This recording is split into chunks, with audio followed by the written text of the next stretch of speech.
Major League Baseball welcomes you to the following presentation of the Arizona Diamondbacks.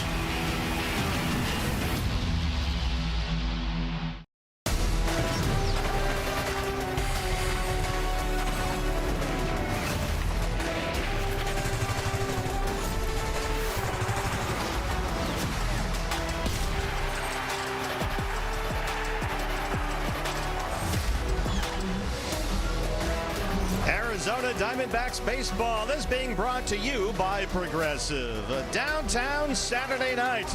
And this recent D-backs youth movement continues as another top prospect has arrived. Former first-round pick Tommy Troy is here as we host the Rockies on D-backs TV.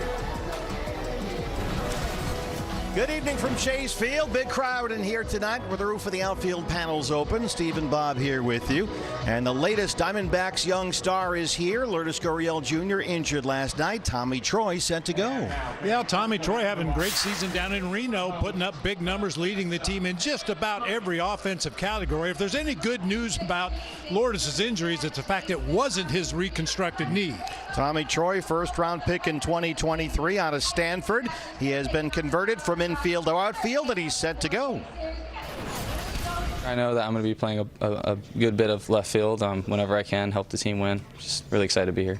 It's been good, especially the past month or two. I've really starting to feel a lot more comfortable and a lot more confident. Just like anything, just takes a lot of reps, and I feel like I've been developing really well so far. Got here today from Reno, where he's been playing a lot of left field. Michael Lorenzen knocked around by the Diamondbacks last weekend in Colorado. Zach Gallen coming off a win over the Giants. Yeah, Zach pitched really well against the Giants in that ball game. Gave up only 2 runs on 4 hits. Lorenzen really struggling right now. Well, for more on Zach Gallen's prospects for tonight, we'll turn it over to Brandon Webb and Jody Jackson. They're coming up next on D-backs TV.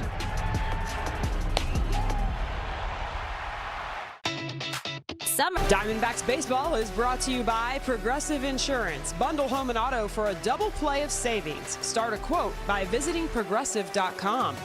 By Ram Trucks, hurry in for the Ram Declaration of Deals. Nothing stops Ram. By Jack in the Box, Jack's new Smashed Jack Sliders Munchie Meal with a chance to win the $75,000 prize for Jack's 75th anniversary. By the Arizona Division of Problem Gambling. Sports betting is 24/7. So is help for anyone experiencing problem gambling. And by YRefi. Do you need relief from private student loan debt? Go to YRefi.com. A look at Zach Gallen as he heads out to warm up for this matchup tonight on this Saturday evening with an electric crowd. Jody Jackson with you alongside Brandon Webb. Webby, it's been a great run for the starters since May 5th. 13 quality starts, 8 straight at home, and now it's time for Zach Gallen to go out and do it again. Yeah, they've been great. Zach Gallen did a much-needed, had a much-needed great start last time against the Giants. The knuckle curve, we've seen it all through his career. It was nasty. Slider was the same. I think all set up with the fastball. We mentioned it. A couple key points that I wanted to see was work ahead, and he did just that. He got ahead of most of the guys there. 17 of 23 first pitch strikes. And I just think he needs to continue that. Yeah, and the location of those pitches, very good. Got some chase, got some more whiffs. It's our progressive player profile. Career against the Rockies, 18 starts, 9-1. Doesn't get much better than that. Last year was the only kind of hiccup. A little bit, yeah. But career-wise, and it was kind of the same with the Giants too, right? He's had great career numbers. Same with the Rockies. He knows what gets these guys out, and he can continue to do that tonight. All right, we're looking forward to it. Hopefully it is vintage Zach Gallen. Meanwhile, long lines outside Chase Field. The fans waiting for that beautiful Serpientes jersey. We've got first pitch next. So I hammer the... Diamondbacks baseball is brought to you by Progressive Insurance. Bundle home and auto for a double play of savings. Start a quote by visiting progressive.com. By Chaz Roberts, serving you since 42. By Talking Stick Resort, Playcation is back. Stay in play with rates as low as $129. By Trajan Wealth, going above and beyond to help you build a secure financial future. And by Sanderson Ford. For the best play on a new vehicle, choose Sanderson Ford. D-backs TV with our drone camera flying around the ballpark today, getting you this sensational look from downtown Phoenix inside Chase Field. We're all open for business with a big crowd here tonight.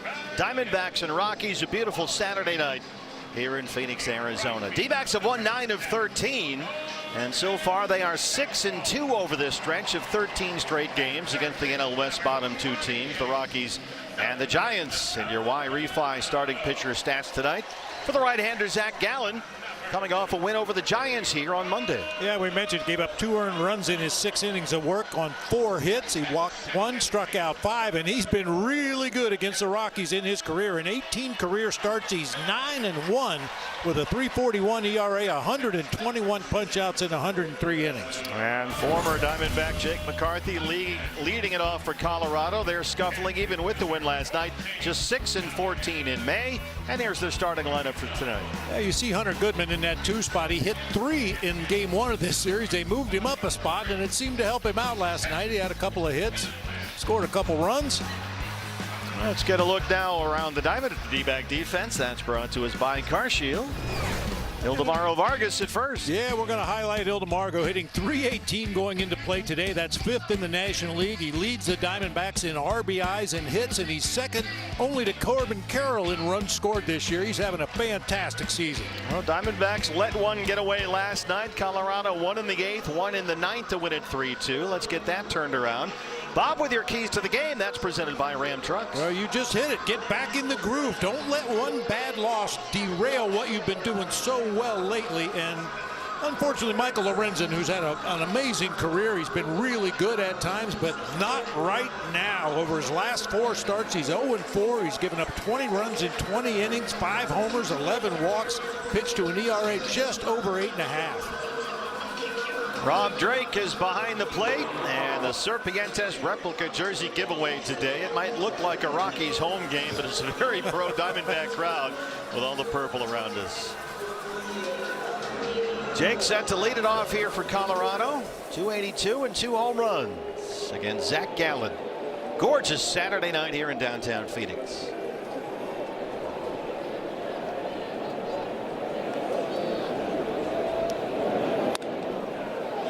Jake's infield single in Thursday's game has been his only hit in the series. Did drive in a run with a sacrifice fly in the 5th last night. And getting a lot of time in center field with Brenton Doyle, the 2-time Gold Glover, on the injured list. Short left, Tim Tao is out there tonight for the injured Gurriel. Tommy Troy is not in the starting lineup, but is available off the bench, and we may see him out there tomorrow. Same thing with, they did the same thing with Ryan Walschmidt when Waldy got here. Right. Sort of had the first day to kind of get used to everything, and then he was in the starting lineup the next day. I saw Tommy sitting in the clubhouse earlier today, and there was nothing in his locker. Well, just got here from Reno. Yeah, still unpacking his bags from Reno. The catcher Hunter Goodman bats second. Goodman 0 for 4 in the opener Thursday, but he was on base all night last night. Walked, singled twice, stole 2 bases, and scored the run that tied the game in the 8th inning.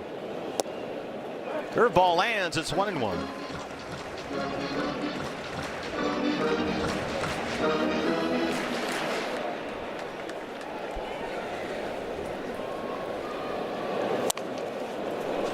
That one will not go foul. Just waiting for that big left turn. Never did happen. And Hunter Goodman has a swing and bunt hit.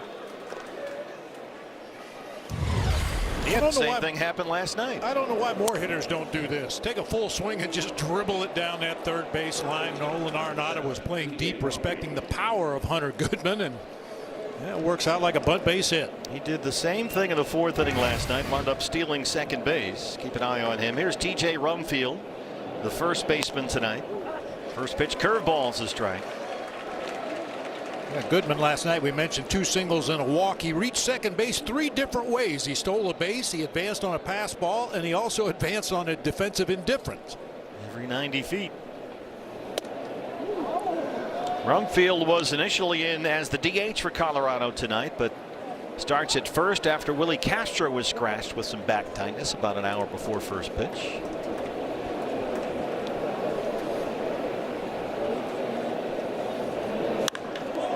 Rumfield hits a high fly ball deep to right field. Corbin Carroll backing up to the track. He's at the wall, and he's got just enough ballpark behind him. Rumfield just missed one. That's allowed, out number 2. We've seen a lot of that in this series. Balls that sound and look like they have a chance to leave the ballpark and just get out there and die on the warning track. He hit that 104 miles an hour off the bat, but there's 2 down now for Tyler Freeman, who was not in Colorado's original starting lineup. Castro scratched from his start at first base, and when the dust settled, Freeman went from a scheduled off day to a start in right field batting cleanup. Some lower back tightness for Willie Castro. Right at Perdomo, and he's got it on the fly. A quick first for Zach Gallen. 3 outs, 9 pitches. Diamondbacks coming up against Michael Lorenzen.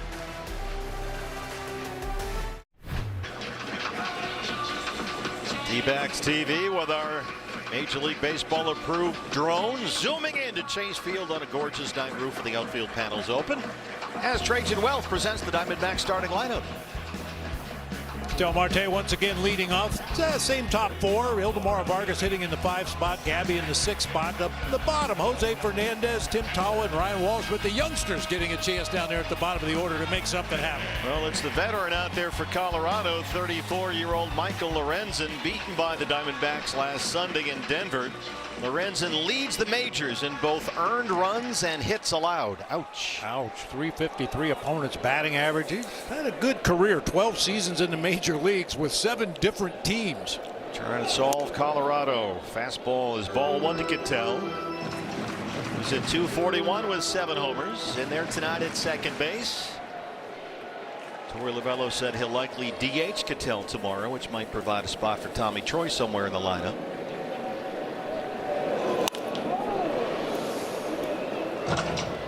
Yeah, Lorenzen, like a lot of pitchers in the major leagues now, throws 7 different pitches, and he'll use them all. He likes his changeup a lot in his 4-seam fastball, but he'll throw anything up there at any time. He has lost Michael Lorenzen each of his last 4 starts, including last week at Coors Field. Diamondbacks got him for 6 earned runs, 9 hits. He lasted just 4 2/3. Ooh. That was a rough day.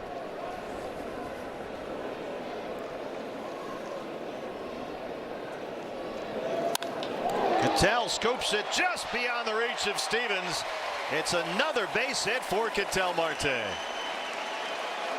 Well, here's what Lorenzen has to offer, Bob, and you said it. He's got just about every club in the bag. Yeah, he's got a bunch of pitches, but they've all been getting whacked pretty hard this year. You see that the batting average against the respective pitches, the sweeper's been his best pitch, his least used pitch. A lot of lofty batting averages there against the other 6 pitches. StatCast presented by Google Cloud. Corbin Carroll bats second.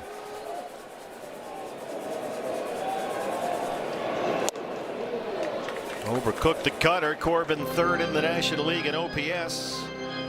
287 and 7 homers. He's been hot lately. He's put together a 10-game hitting streak.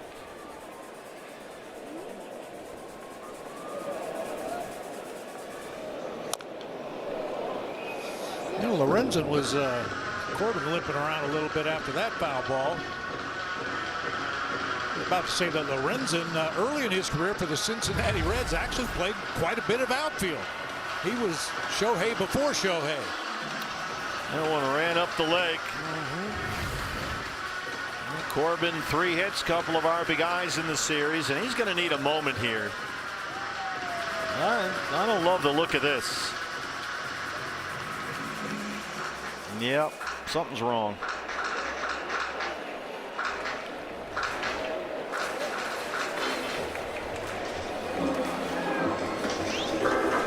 It hit him in a place where you just don't want to be hit.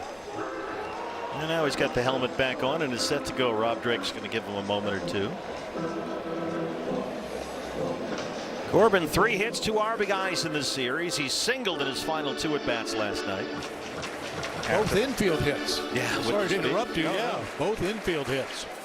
And the big walk-off winner Thursday in the opener. Fastball missed there for ball 2. How about this for a 10-game hitting streak?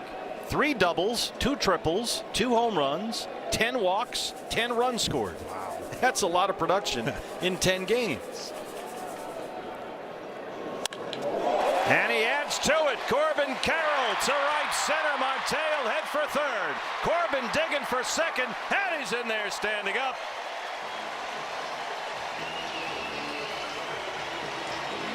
Well, they were all over Lorenzen last weekend in Denver, and they've jumped him here early in Phoenix. Yeah, the Diamondbacks have scored first in 5 of their last 6 games. Hopefully make it 6 out of 7. Corbin splitting that gap in right center. Jake McCarthy was shading him a little bit the other way. Cattell easily moves up to third base. Table set for Geraldo Perdomo. Batting third. Jerry's walked 3 times in the series, scored a run in last night's game. 11-game hitting streak for Corbin. There's strike 1 with a sinker.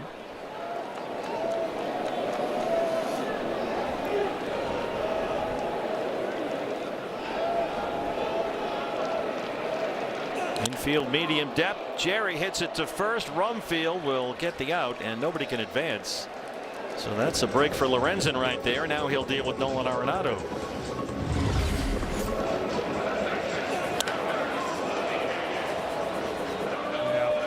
Good thing they did not have the contact play on. Of course, with Nolan and Ildemaro Vargas, the next 2 scheduled hitters, you do not want to run into an out at home plate. The former Rocky, 274 with 7 homers. Doubled and scored in his first at bat last night. Don't know if they're intentionally working Nolan in, but he's twice been hit by pitches in this series. It's 0-1. Mentioned this stat last night. The Diamondbacks, with a runner on third and less than 2 outs, have scored that runner 71% of the time. That's the best in the major leagues. Caro's coming home. They have Marte hung up. Corbin gets into third. Goodman applies the tag, and Arenado's at first. So the Diamondbacks, that's 2 consecutive hitters who've hit into some tough luck here. And now they're on the corners with 2 outs. Yeah, right to Karras at third base. And you see Corbin sliding in there. Just wanted to make sure he got into scoring position in the event of a pass ball or a wild pitch. Well, it's up to Ildemaro Vargas to get at least one of those 2 early hits home. Vargas, 5th in the league, batting .318. Corbin Carroll at third base. Nolan Arenado's at first.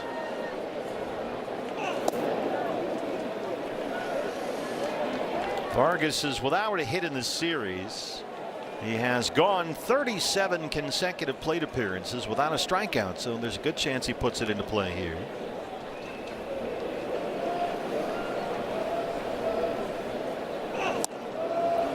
Check swing.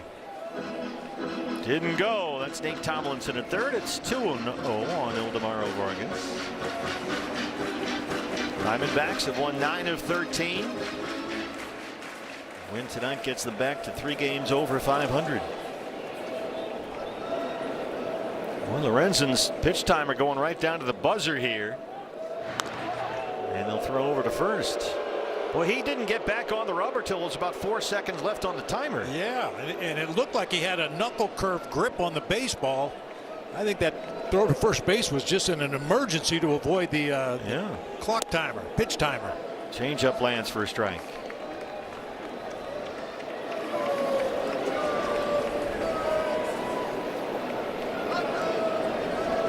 Lorenzen's had a lot of trouble solving Coors Field. His ERA on the road's much better, 4.26. Not much to write home about, but certainly not nearly as troublesome as it's been at home. Trying to manipulate the timer, and Vargas chops it high in the air to center for McCarthy. Diamondbacks start the game off with a single and a double, second and third no outs, and cannot score as the sun sets on a scoreless first. The 3 for me. Well, welcome back to Chase Field. Zach Gallen and Michael Lorenzen scoreless first innings. Diamondbacks and Rockies. Zach now in his 8th season as the Diamondbacks as a Diamondback, and he's creeping up on Brandon Webb on the all-time strikeout list, just a little bit behind Randy. Yeah, Webby's over on the pregame set sticking needles in a voodoo doll. He wants to hold that second position. Pretty good strikeout total for a sinker ball guy. Yes, it is. Here's Troy Johnston, a left fielder, leads off the second for the Rockies. There's Webby, deep in preparation for the postgame show. He's got his voodoo doll over there. Gallen coming off a 9-pitch first.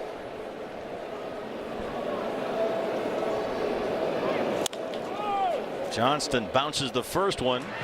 Vargas has got it. How about 4 outs on 10 pitches for Zach Gallen? Pretty good. Hey, we've got a huge crowd here tonight with the replica jersey giveaway. So this is a great night to play along from home. And our D-backs give back 50-50 raffle supported by Avnet Cares. How about this? We're already over $33,000. It's going to be a giant jackpot today. This place is packed full. So this is your night. Anywhere in Arizona you can play along from home. dbacks.com/5050 as our drone hovers high above the ballpark here. Beautiful night for the drone. Not a cloud in the sky, sun setting, everything opened up. Ezequiel Tovar, the shortstop, at 6th.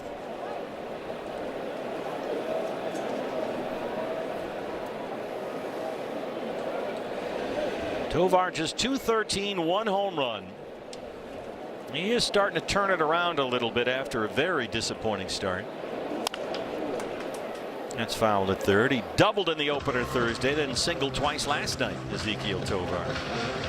And he's hit in 10 of his last 12. And they need him to figure it out. Just 2 years ago, this is a guy that hit 26 homers and led the league in doubles.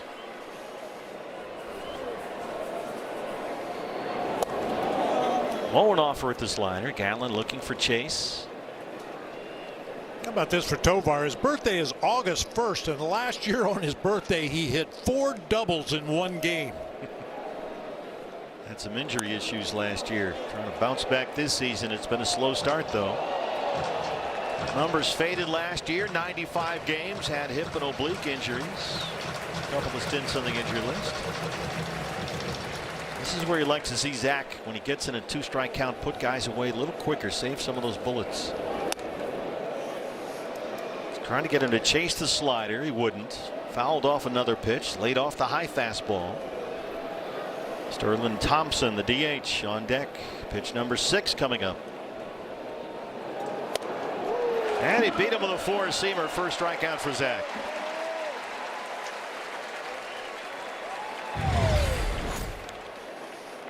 The pitch before just a little bit too high for Tovar. That one looked very inviting. Took a hack at it and comes up empty. I like to see Zach get aggressive in 2-strike counts with that fastball. Here's the rookie Thompson. Made his major league debut against the Diamondbacks last week in Denver. Hits this one hard right at Vargas. Boy, Zach Gallen has been Mr. Efficiency so far. A 9-pitch first. How about an 8-pitch second? No score.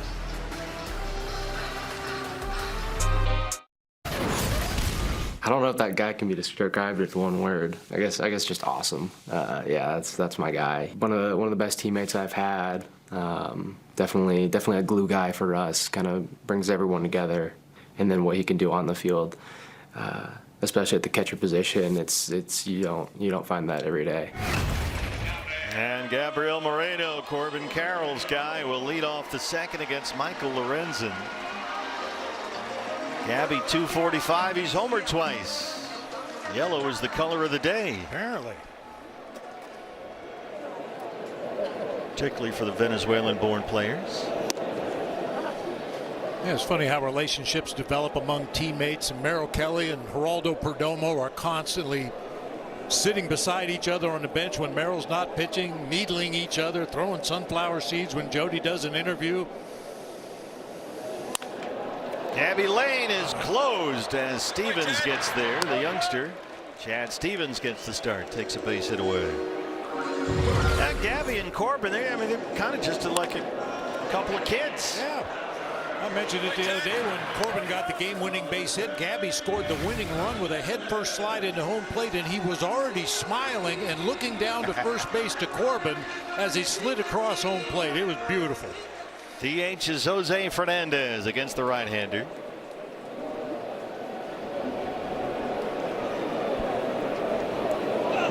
Usually it's Adrian Del Castillo in this role against a righty, but Del has scuffled a bit. They've been trying to get Fernandez more consistent at bat, so he's in there tonight. He's hit safely in 5 consecutive starts, Jose. All at different positions. First base, third base, DH. There's a strike with a cutter. When you're looking around this Diamondback lineup, Bob, you've got Ryan Waldschmidt and Jose Fernandez, and now Tommy Troy. It's a bit of a youth movement here. And everybody's contributed. Tommy waiting to make his big league debut. Popped up to shortstop. Tovar will call off Karras, and there's 2 outs in the second. Hey fans, when the D-backs hit a home run tonight, you score a free Jumbo Jack from Jack in the Box with the purchase of a large drink. Well, Lorenzen had second and third, nobody out to start the game, but he set down all 5 he's faced since. And with Gurriel on the injured list today, Tim Tawa gets the start in left. It's a left hamstring strain for Lourdes, not believed to be a significant injury. Made on that sliding catch last night. Torlovello said today that Lourdes was going to be down for the next few days anyway, so they'll let him rest up. And Tommy Troy, who's been playing left field in Reno, is here. Well, Tim Tawa lately has played a terrific left field. Started Monday against the Giants, had a 2-run single. Hit the leadoff single and scored a run to begin that 3-run 5th Wednesday that put the Diamondbacks ahead. He's made some terrific catches out there as well.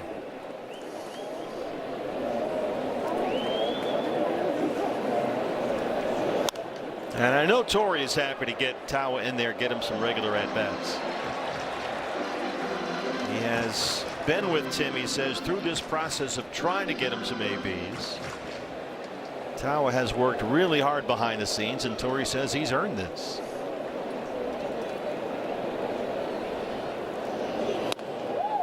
Won't chase the high fastball. It's 2 balls and 2 strikes.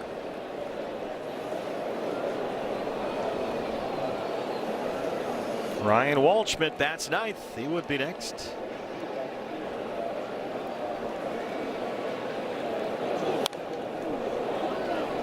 Well, Michael Lorenzen is not a fast worker. He gets the ball, he kind of takes a walk around the park like there's no pitch timer. He'll just stroll around there a bit. It's down to what, 12, 11, now at 10. He's in no rush whatsoever. Gets on the rubber with about 7 seconds left and fires it in there. Yeah, he's one of those pitchers that it appears like he's getting his signs from the pitch comm from Hunter Goodman as he's standing behind the rubber, and then he gets up on the rubber and gets ready to throw the baseball. He kind of looks around, looks like he's thinking about what he wants to throw here. Meantime, the pitch timer's ticking away behind him. But boy, you're watching him, you think they would have got rid of the pitch timer. Beat him on a slider. Lorenzen gets his first strikeout. He set down 6 in a row. And we head to the 3rd. No score. Diamondbacks and Rockies from downtown Phoenix. Good things. A call from Miguel Montero saying he wants to go over some video in the hotel lobby, and I'm like, don't know what that's about. And I meet up with him, and they start going over some play in the outfield, asking if I felt good in left field and if I'm able to go play at Chase. And man, it was just an incredible moment. An incredible moment for the Bay Area native Tommy Troy, whose family now lives in Arizona, guys. So they're here ready to go, anticipating the debut. But yeah, what do you think of Miggy's story there? Come on over. We got to break down a play in the middle of the night. It's Miggy time. Your microphone's got to go in front of you. Put it back down there. No, I'm just going to say in the hotel lobby. You normally say, come up to the room. I got some video I want to show you. Yeah, meet in the lobby. Chad Stevens, a second baseman, swinging a miss on that slider. And there's Tommy Troy, 1st-round pick 3 years ago out of Stanford. By all reports, he's a dirt dog. Torres is a very intense competitor. And Tommy was drafted as a middle infielder, played a lot of second, third, short at Stanford. Played a lot of shortstop in 2 years at Hillsborough in A-ball, but has slowly and steadily been converted into an outfielder. He's been playing a lot of left at Reno, and he's just waiting for that moment. 1-2 on Stevens. Tommy Troy can run a little bit too. He's had some good stolen base seasons in the minor leagues. He's an athlete. A 12th overall pick in a very loaded 2023 draft. That was one of the best drafts we've seen in years. A lot of big names won in that draft. Stevens smokes one down the line but hooks it foul. Rockies have been very aggressive coming out early in their at bats against Zach Gallen. He's got 3 1-pitch outs so far. And has retired 5 in a row on just 17 pitches. Yeah, 3 1-pitch outs, 1 2-pitch out. Kyle Karros bats 9th on deck. It's 2-2 on Chad Stevens. Gallen, when he gets in 2 strike counts, will always try to get some chase.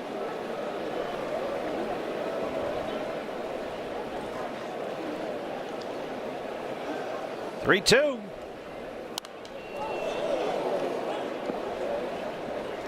A lot of breaking balls here to Stevens. Slider, slider, curveball, curveball, slider. Fouled off a fastball there. And it's turned into a long at bat. Pitch number 8 on the way.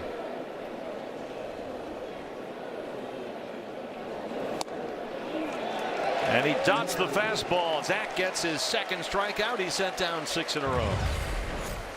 Well, I like Zach's fastball usage recently.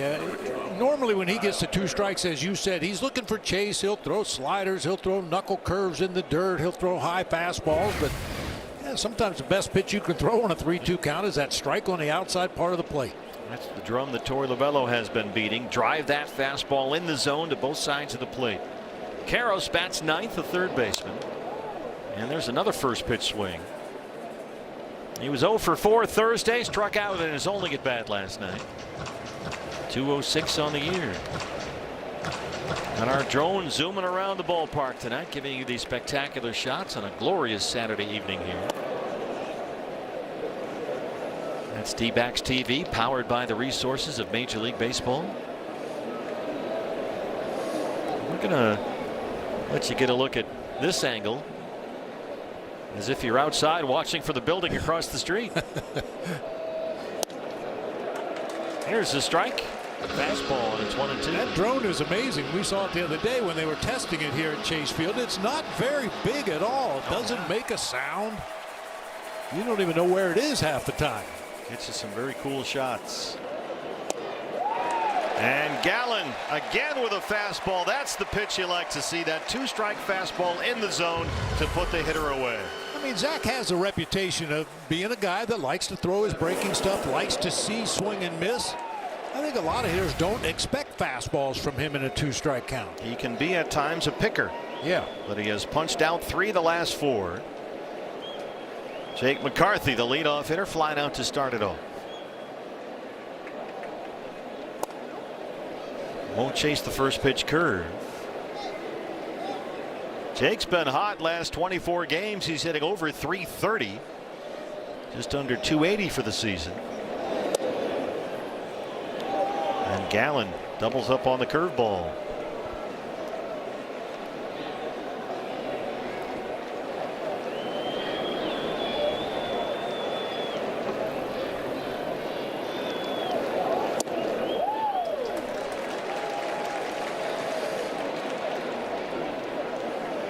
We talked about it the other day with Jake McCarthy, always a threat to bunt for a base hit. We know that from his days with the Diamondbacks. He's shown bunt a couple times in this series. He's put a bunt down. Arenado with his toes on the grass at third. 2 balls and a strike. A steady diet of curveballs here. Gallen's noticed they're jumping him early in count, so he started off with soft stuff here.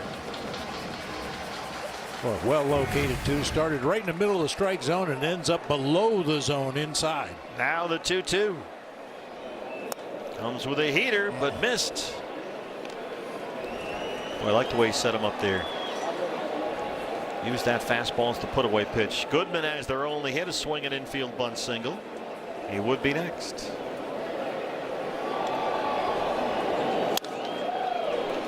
McCarthy ready for that fastball.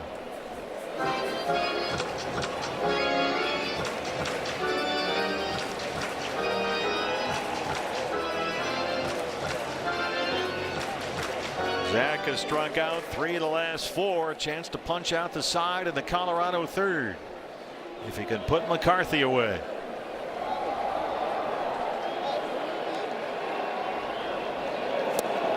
Swing and a miss. The slider gets him, and Gallen strikes out the side in the third. He got Stevens looking with a fastball. Karros looks at a heater, and McCarthy a swing and miss on the slider. Gallen with 4 strikeouts through 3. No score. Good to go. Ryan Waldschmidt set to lead off the bottom of the third. Waldy started last night in center, had to move over to left when Lourdes Gurriel Jr. was injured. And Waldy once again into the wall. This might be his best catch yet. Well, definitely saved extra bases, and thank goodness for that padding on those steel poles out there. Went back first up against the wall. What a play. That's a high five through the fence. And Waldy will start it off in the third against Michael Lorenzen, who set down 6 in a row now. Lorenzen 28 pitches, 20 strikes. And Ryan at 326. 14 games into his very promising big league career. Walked and scored in Thursday's opener, singled twice, stole a base last night. All from the 9 spot in the lineup.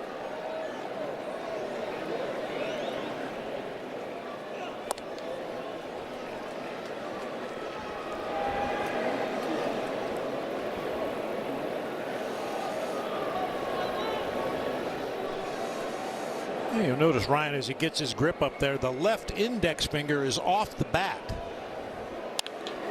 Waldy into left field, and it's a leadoff single. That's the 3rd hit for the Diamondbacks. A lot of hitters do that just to get a little bit more leverage. You can slide that top hand down a little bit farther toward the end of the bat, give you more leverage when you make contact like that. And it's always right down on it. Here's Marte, who singled to lead off the ball game. And here's a look from outside through the drone.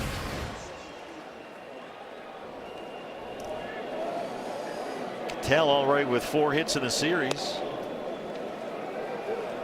And Marte has really made consistent contact. It's now 32 consecutive plate appearances without a strikeout. And Waldy's been running a lot lately. He's got 4 stolen bases. He's only been caught once. Marte, oh, he just missed it down there. That's Bruce Dreckman at first. It nearly got the crew chief.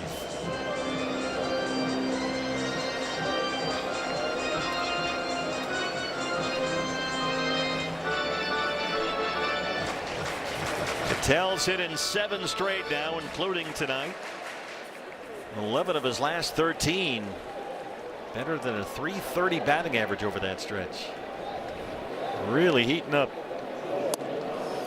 Yeah, it wasn't that long ago he was barely hitting over 200, wondering when Catcher's challenging the ball. he was going to start having some hard hit balls drop in. Hunter Goodman challenges the call by Rob Drake, and he was right. It was on the corner. Big smile there from Hunter Goodman. He got that one right. It's 1-2.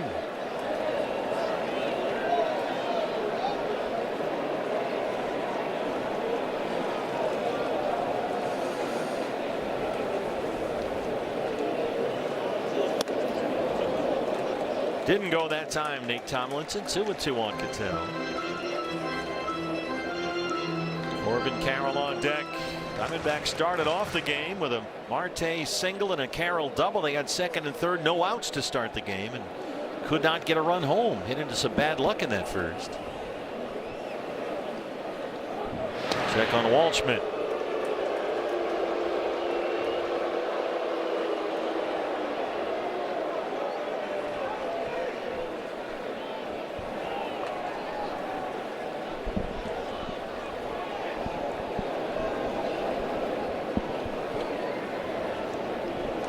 Waldy's still holding. Cattell won't chase the change. He's laid off that pitch a couple of times now and run the count full. 3 balls and 2 strikes.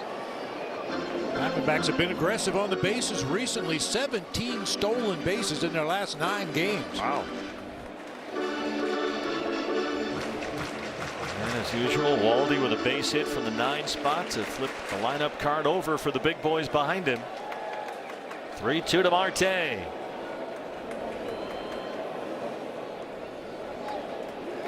Waldschmidt takes off, and Ketel takes ball 4. Another tremendously patient at bat by Ketel Marte. That's been the biggest difference for him. Lorenzen, that entire at bat, tried to get him to chase the changeup, and he just wouldn't bite. Boy, it seems like the walks always lead to hits, and the hits lead to runs. He threw him 5 changeups in that at bat, and Ketel was able to work the walk. And a golden opportunity here for Corbin Carroll, who doubled his first time up. 2 on, nobody out. First walk issued by the Rocky right-hander.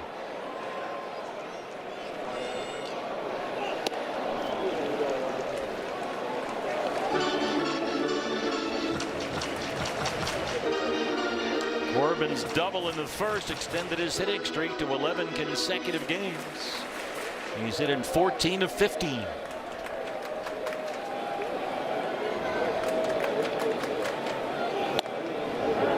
Cutter hits the zone. It's 1-1. Been a struggle for Michael Lorenzen all year long. His first season as a Rocky. No pitcher in the majors has given up more hits or more earned runs. Lands the fastball at 96, and it's 1-2. Mentioned Lorenzen pitched for 7 different teams in his 12 years in the major league. 7 years with the Reds, 2 with the Kansas City Royals, and 1 each with Texas, LA Angels, Detroit, Philadelphia, and now Colorado. He's bounced around, 34 years old. Corbin fights off that changeup. He really likes that pitch against some of these lefties. Well, Lorenzen is one of 3 veteran starters that the new Rockies front office, led by Paul DePodesta, has brought in over the winter, with the idea that they will reimagine, to use their word, how the franchise handles its pitchers. They brought in Sagana, who's pitched well, and Jose Quintana, who goes tomorrow.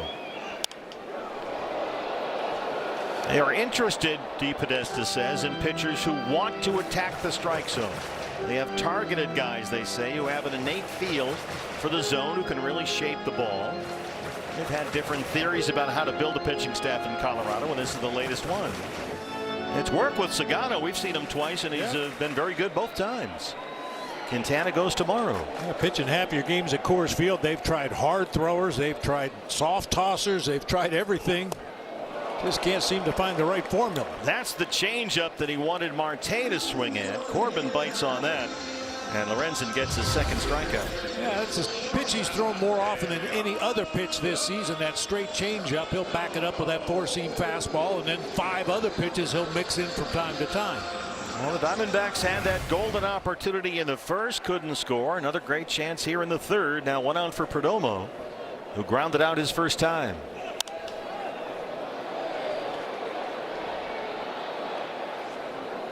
There was a while where they wanted all sinker ballers, and Paul DePodesta says, look, no more heavy fastball usage down to the glove side. They're looking to open things up, make it look a little bit more like what they say the rest of the league looks like.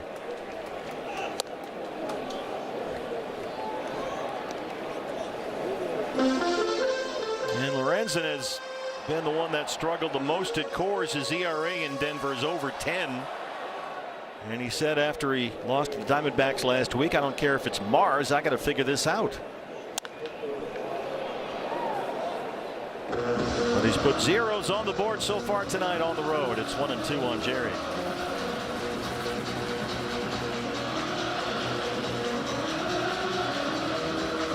Beautiful night. Outfield panels open, roof open, drone zooming around. Big crowd here tonight on the replica jersey Serpientes giveaway.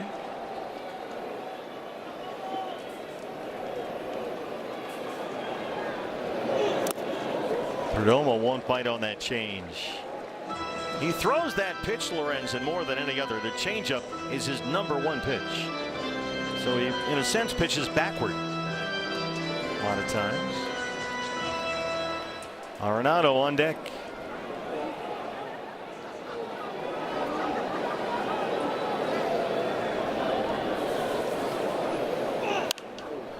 Fights off that sinker. Boy, it's hard sinker at 97. He's got a big fastball, heavy sinker, 4-seamer, gets up there in the upper 90s. Well, he's already thrown 20 pitches in this inning, Lorenzen. He's got 2 on and 1 out, and a 2-2 count on Perdomo.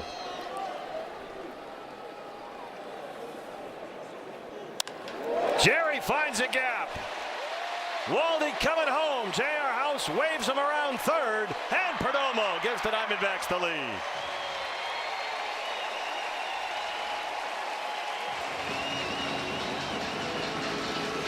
Now for the 6th time in the last 7 games, the Diamondbacks on the board first. Looked like a backdoor slider that just kind of spun up there. Jerry stays right on it, goes to the opposite field. Good jump off second by Waldschmidt. Easily scores a run. Still just 1 out for Nolan, who hit into a fielder's choice in the first. Hunter Goodman heads out to the mound. Long third getting longer for Lorenzen. You mentioned Lorenzen. When he played with the Reds back in 2019, he started 29 games in the outfield. Yeah. He was used 29 times as a pinch hitter. And over the course of his career, 147 plate appearances. He was a .233 hitter with 7 home runs. I mean, there was some discussion early in his career about whether he was going to be a pitcher or a position player. Big, strong guy, big weightlifter, bodybuilder, and tremendous physical condition. Chance for Nolan here. Tack on some runs.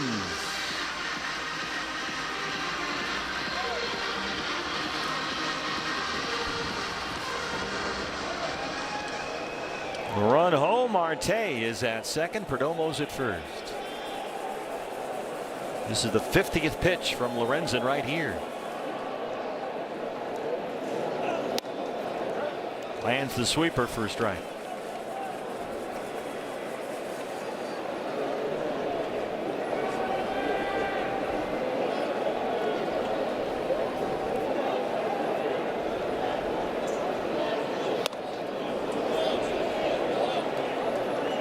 He's able to check. That's Bruce Streckman, the crew chief at first base. Ball and a strike on Nolan. The former Rocky.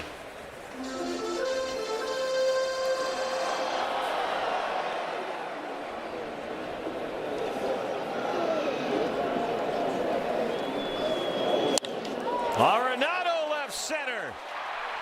And it gets down to the wall. Kittel and Perdomo, 1-2, both coming around. Arenado drives in 2 more.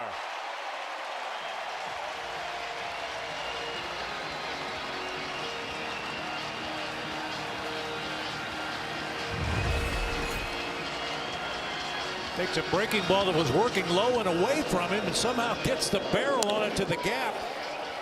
Perdomo had a better look at that ball from his angle as a runner at first base than Kittel did at second. It turned into a foot race. Jerry right on his tail. J.R. House windmilling everybody home on that one. Arenado at second for Ildemaro Vargas. Fastball's a strike. Vargas flying out to center his first time up tonight, and he'll take time out.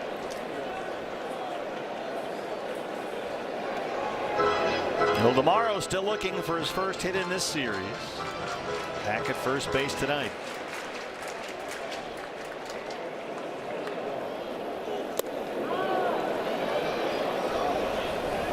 Lorenzen has faced 5 batters in this inning. 4 have reached, 3 have scored.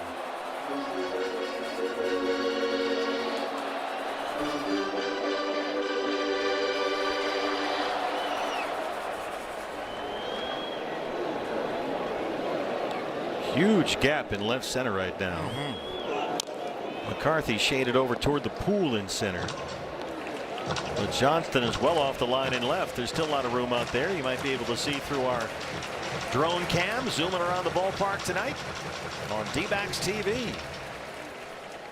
Don't forget you can subscribe whole rest of the season, just $89.99.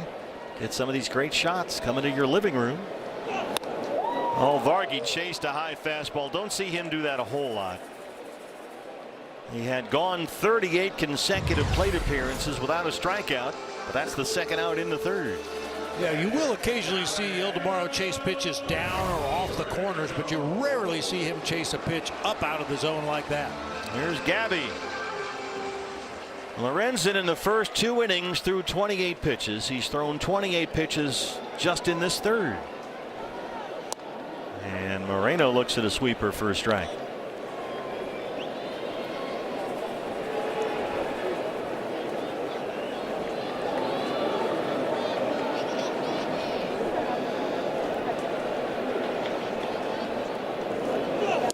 Gabby tried Gabby Lane. He ran it over to the right side, but Stevens at second base made a nice play to take a base hit away his first time. It's 0-2 on Moreno. Seventh man to bat in the Diamondback third.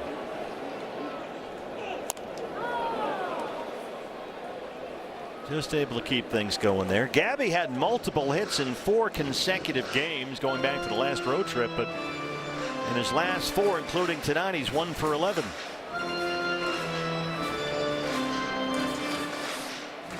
Big crowd tonight. A lot of purple jerseys. No, they're not Rockies fans. They got the Serpientes replica jersey giveaway today. Don't forget the 50-50. It's approaching $60,000 already. It'll be a big jackpot tonight. dbacks.com/50-50. Big crowd in here. Gabby fights off the fastball. We've talked about that 50-50, the Serpientes special. That's the way to go. You get 602 tickets for $100. Now, $100 is a lot of money. I understand that. Go knock on your neighbor's door. Hey, give me $10. We're going to buy some tickets. Yeah, it's a good call. Do a pool. It's going to be well over $100,000. Well over $100,000 by the time we get done tonight. dbacks.com/50-50. You don't have to be here to play. Fans anywhere in the state of Arizona can play online before the end of the 7th inning. Jackpot is creeping up on 60 grand in the third.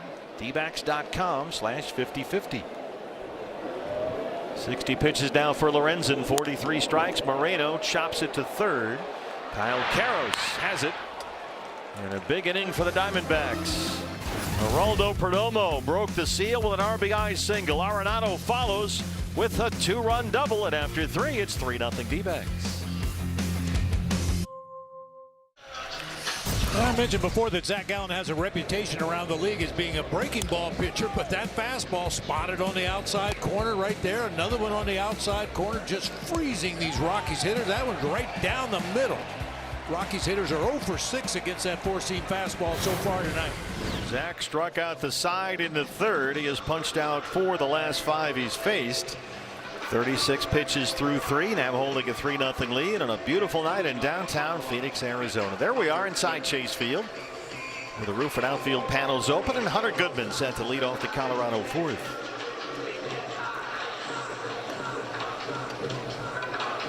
Goodman's had a tough month. 17 games. He's batting only .200 in May. And a swing and bunt hit for the Rockies' only hit, his first time up tonight.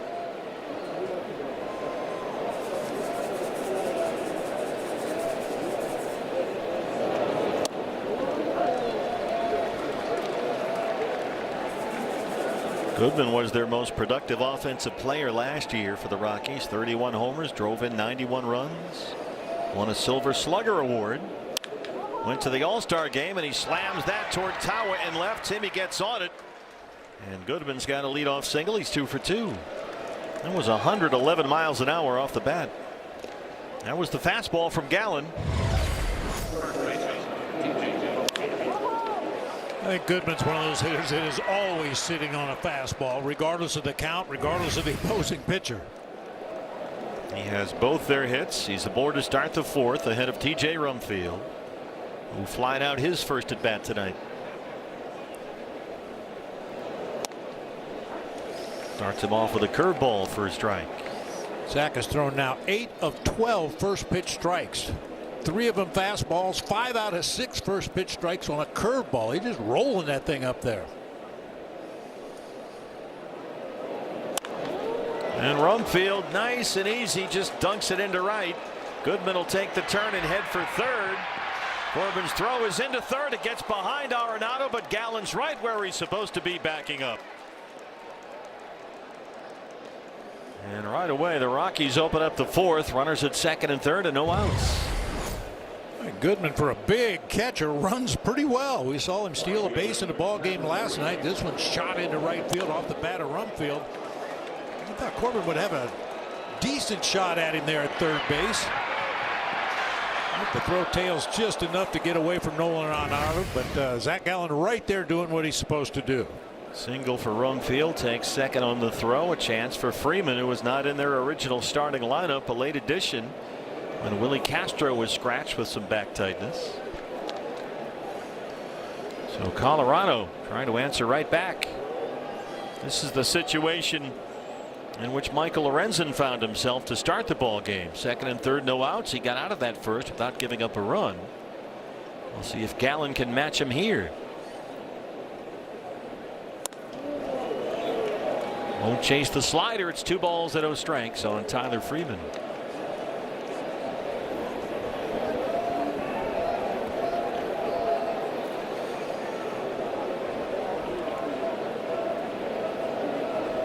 Freeman 0 for 4. The Rockies win here last night.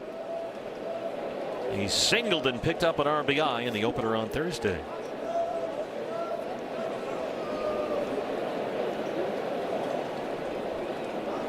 Goodman at third, Rumfield at second, no outs.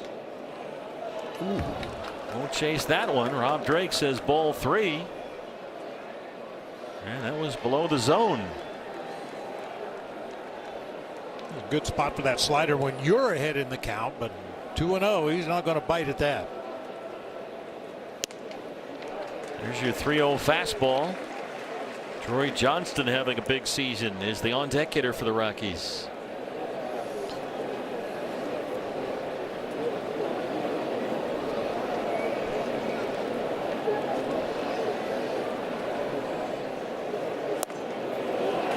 And the bases are loaded. First 3 have reached in the Colorado 4th. And here comes Johnston, who came into the game tonight 6th in the National League with a .316 batting average. He's 0 for 1 so far. First walk issued by Gallen. After showing a lot of those four-seam fastballs the first time through the lineup, only 2 fastballs in this half inning. Goodman, Rumfield, Freeman, your runners third to first for the Rockies. Johnston has a base hit into right. Goodman will score. They'll stop Rumfield at third. Colorado gets a run across, and the first 4 have reached. There's another first pitch swing by a Rocky hitter against Gallen. They've been very aggressive. Yeah, he tried to throw that curveball up there and steal strike 1, but Johnston all over it, jerks it through that right side of the infield. Corbin got to that one quickly and unleashed a good throw to hold the runner third. Ryan Kaplan out to the mound. Let's get this message from Torey Lovello and Tim Hovick at Santan Ford. Man, these are some great seats. They're your seats, Tim. Oh, I guess that explains it. Question is, who paid for the popcorn? Well, Zach Gallen rolling along. He just struck out. He struck out the side in the third. It was at 36 pitches through 3. Had a 9-pitch first, had an 8-pitch second, appeared to be in complete control. And suddenly 4 consecutive Rockies reached to open up the 4th. And here is Ezekiel Tovar, who was Gallen's first strikeout victim tonight, back in the 2nd.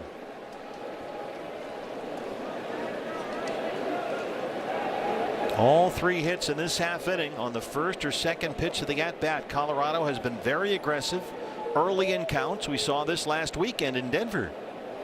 They're up there swinging. And there's another one. Tapped to short. Perdomo. Little bobble there, and they can only get 1 as Rumfield comes across with a second Rockies run. Jerry a little slow to fire that one into second. Yeah, slowly hit ball, and as you said, it just didn't seem to have a grip on that ball when he initially went into the glove. Right there, just a little bit of a hesitation. That eliminated any chance of a double play. Cattell tries to fake a throw to first and hopefully draw the runner around the bag at third and get a double play that way. Sterling Thompson, the rookie, is the hitter.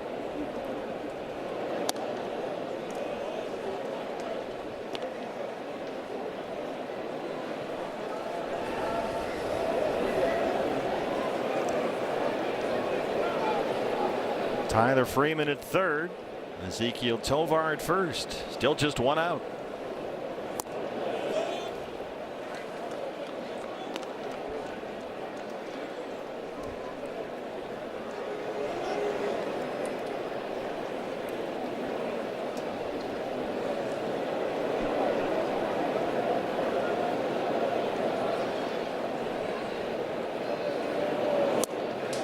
Thompson made his major league debut against the Diamondbacks. Catcher's challenging the ball call. Last weekend in Colorado, here's a challenge from Gabriel Moreno trying to give Gallen a little bit of a lift, and that's well below the zone. Arizona has one challenge remaining. Just trying to do something to help Gallen change the momentum in this inning. And now they're down to one challenge. It's a 3-0 count on Thompson, who's only been in the major leagues a week.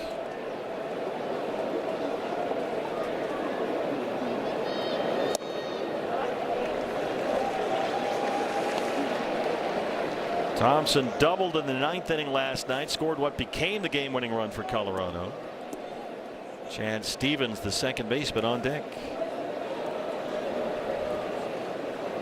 Double for Thompson in the 9th last night, his first career extra base hit. First round pick out of Florida by the Rockies 4 years ago. Won't bite on the curveball. Second walk in the inning, and once again the Rockies have loaded the bases against Zach Gallen, who still has only one out. And he'll face Chad Stevens, who struck out looking in the 3rd. Really need that ground ball right now at one of your infielders. Freeman at 3rd, Tovar at 2nd, and Thompson at 1st. 2 runs already home for Colorado.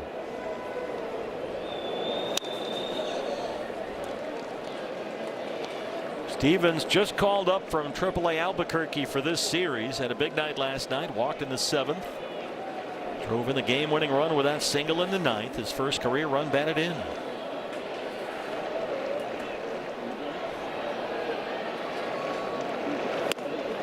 Got the fastball by him at 93, and it's 0-2.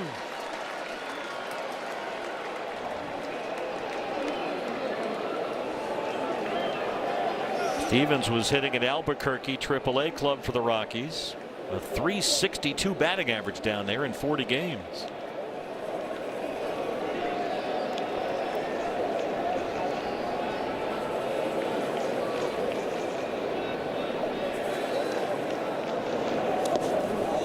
Bounce to curveball. Freeman's pretty quick down there at 3rd base. He can run a little bit. Andy Gonzalez coaching at 3rd. Doug Bernier at 1st for Colorado. 1-2 on Chad Stevens.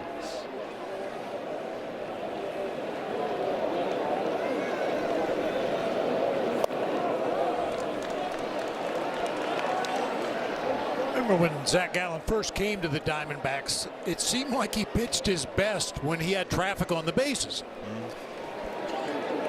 This year the big inning is really hurting. Teams know not to chase. He's going to try to induce chase in 2 strike counts like that. And that time it worked to get Stevens for the 2nd time. 5 strikeouts for Zach and a big second out in this 4th. Goes back to that knuckle curve, ends up below the strike zone, but looked like a strike about 3/4 of the way there, and then just drops underneath the swing. The 8th man to bat for the Rockies in the 4th is Kyle Karros, who struck out in the 3rd. 2 runs in, bases full of Rockies and 2 outs. And Karros takes the first pitch, hack at a slider.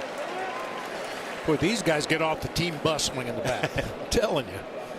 This will be the 23rd pitch of a long 4th for Zach Gallen.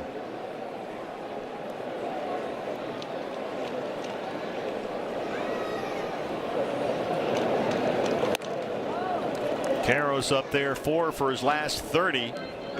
He's been a pretty solid young defender at 3rd base, but the bat is yet to come around. A 5th rounder out of UCLA 3 years ago, the son of longtime Dodger Eric Karros.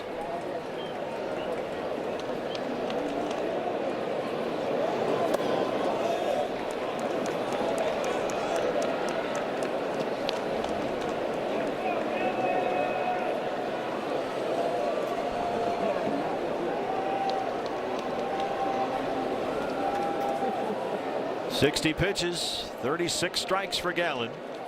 He's walked 2, he struck out 5. Now the 2-1. Karros scoops it high in the air, short center. Waldschmidt coming in. Perdomo's out there. Look out! Jerry hangs on. Gallen leaves him loaded and survives the 4th with a 1-run lead. You're watching the Diamondbacks Baseball Network, and it's presented by Progressive. There's a look around the league, brought to us by Bet365. It's been a rough year for the Astros, but a good day for former Diamondback Christian Walker at Wrigley Field. Christian a homer in the first against the Cubs, and then one more in the fourth. All adds up to a 3-0 Houston win. Here it's 3-2 Diamondbacks in the bottom of the fourth. Big crowd at Chase Field. Roof of the outfield panels open. Jose Fernandez leads off the fourth against Michael Lorenzen.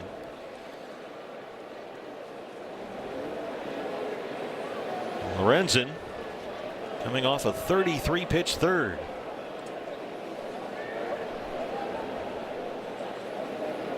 Gallen at 61 pitches through 4. Lorenzen at 61 through 3. He had quite the long third inning.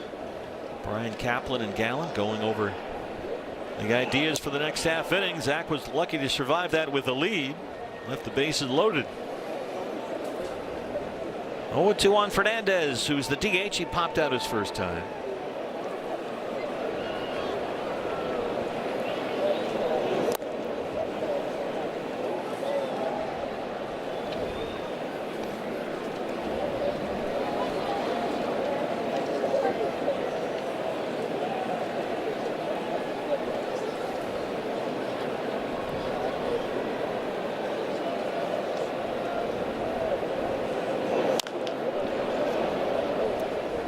Well, Lorenzen, for a guy that likes to stroll around the mound, and he always knows exactly how much time is left on the timer. He'll get on the rubber with, I don't know, 4 or 5 seconds left on there, and he's always set to go.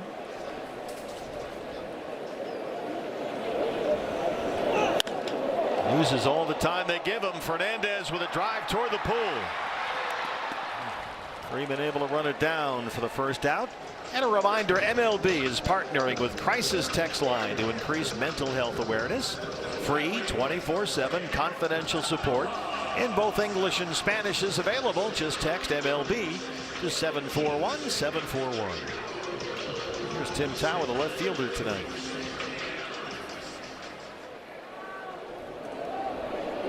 Tao, a strikeout victim in the second.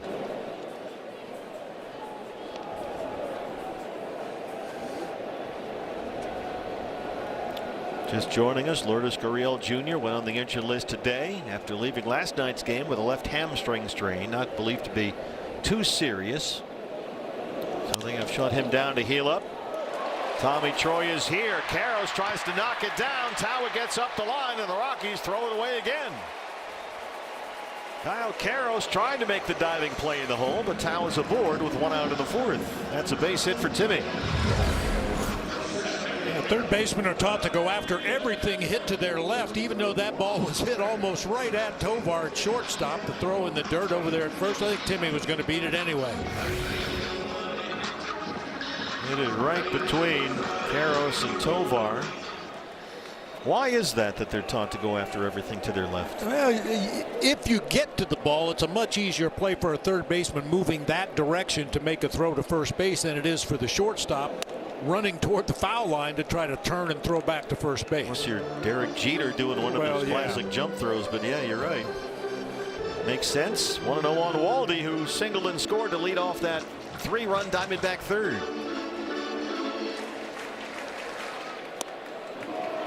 Good cutter there from Lorenzen, running away from the right-hander. 1-1. Waldy's up to 341 in his first 15 major league games.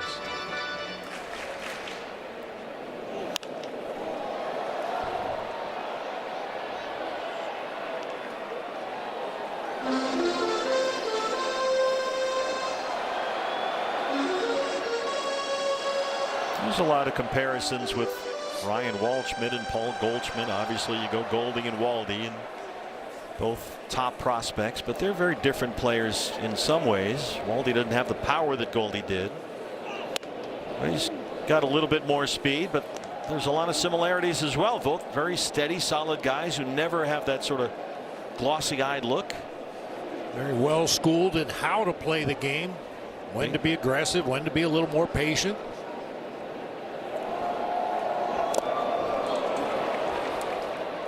And Goodman hangs on to the curveball foul tip.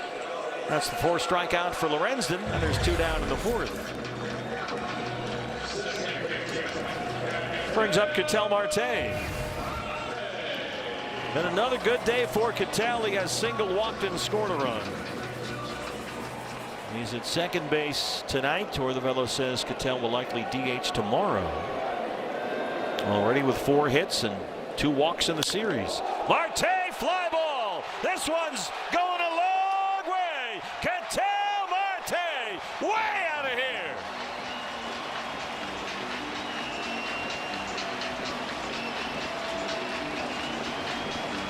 Oh boy, is he hot.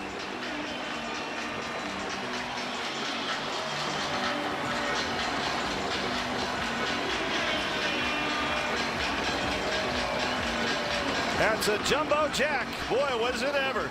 A free jumbo jack tomorrow at Jack in the Box with a large drink purchase. The 8th of the year for Ketel. Well, I'll tell you right now, I don't know if there is a way to get Ketel Marte out unless he hits one of those rockets right at a defender. He's laying off borderline pitches. He's not chasing out of the zone, and when he gets a strike, he is absolutely crushing him. He's single, walked, and hit a monstrous home run, but I'm with you, Bob. That walk, I thought, was the most impressive plate appearance. The way he laid off all those changeups and took the base on balls, which really did set them up for that big inning. And this is just icing on the cake. 424 feet, 112 off the bat. You knew it. Way out of here. Into a sea of purple jerseys.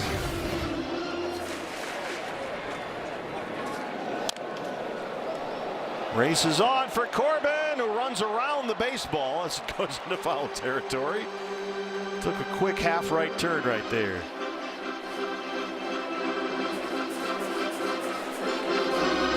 Marte has now hit in 7 straight games, 11 of 13. He's batting better than .330 over that stretch. 5 hits in the series. He's walked twice.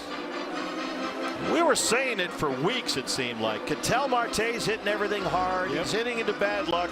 Be patient. It's coming. It's coming. It went on for weeks, it seemed. And now it's really paying off. Rob Drake wanted the organ music to finish up. I like when Bobby Freeman plays the organ. That's the kind of respect Bobby Freeman gets here at the ballpark. If he wants to play the organ, you're just going to have to listen to him. He's a Cactus League Hall of Famer. That's right.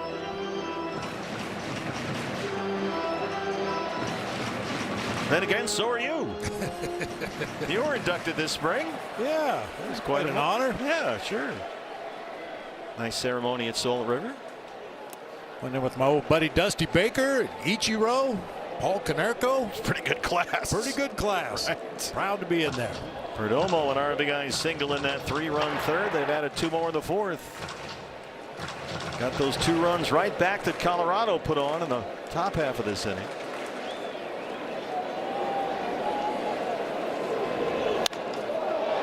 Corbin spanks it pretty deep left center, but room for McCarthy. Johnston calls him off, and now McCarthy takes it. And that ends the 4th. But Ketel Marte continues as the hottest hitter on the planet. A single, a walk, a homer. He's scored twice. He's done it all. It's 5-2 Diamondbacks. And the Diamondbacks have lengthened their lead to 5-2 here at Chase Field. Jody Jackson with you. And we know the Diamondbacks have a number of pitchers on the mend. Great news. A.J. Puck today was pitching in the Arizona Complex League and looking good. This is his first official outing since having that internal brace surgery on June 20th. Of course, guys, he's been making his way back, but there he was out on the mound, fastball at 93-94 as he basically starts what will be essentially a spring training. Looking forward to a return, guys. We all are, and Corbin Burns is right behind him. Justin Martinez shortly after that. McCarthy sends Tawa back to the wall, still going back to the track, and he's got it to start the 5th. Now we had Corbin Burns up in our booth here last night. Said he's sick of throwing bullpens, but he's about to face some live hitters as well. What a thrill for those young kids down there to get to face A.J. Puck and Corbin Burns. Intimidating, I bet. Oh, my. Hunter Goodman has 2 of Colorado's 4 hits, both singles, as Gallen tries to rebound from a long 4th. Rockies put 2 on the board. Diamondbacks got him right back in the home half of the Marte home run. Cattell's 8th of the year. That's foul. Bob, I have breaking news in from our D-backs TV newsroom. Okay. It's a frenzy. Oh, I like it. It's officially a frenzy because the 50-50 is already over $82,000, and it's only the 5th inning. So get on board dbacks.com/5050. You can win half the total jackpot, which, based on the enormous crowd we have here tonight, this place is full. It's going to be at a massive number. It'll buy you a lot of ice cream, get all the Cold Stone you want. dbacks.com/5050. You can purchase tickets online from anywhere in the state of Arizona. 0-2 on Hunter Goodman, and Gallen gets a swing and a miss. That's 6 strikeouts for Zach.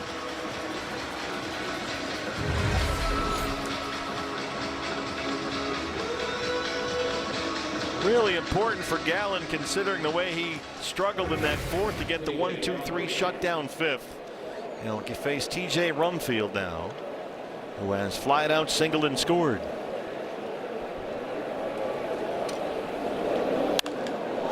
And Rumfield's going to split the gap here. Gets between Tawa and Waldy. Timmy over to cut it off. Nice job by Tawa. He's standing in center field right now. Tim Tawa ran all the way over there, past Ryan Waldschmidt, just to keep Rumfield on the bag at first. Watch how much ground Tawa covers here.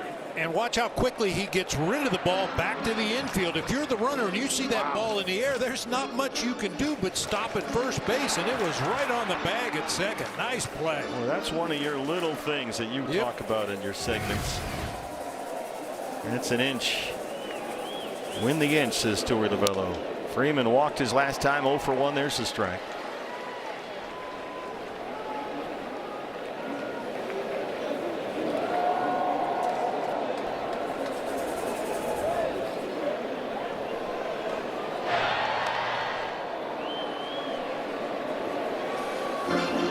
From what we've seen in this series, Rumfield does a lot of things well, but running isn't one of them.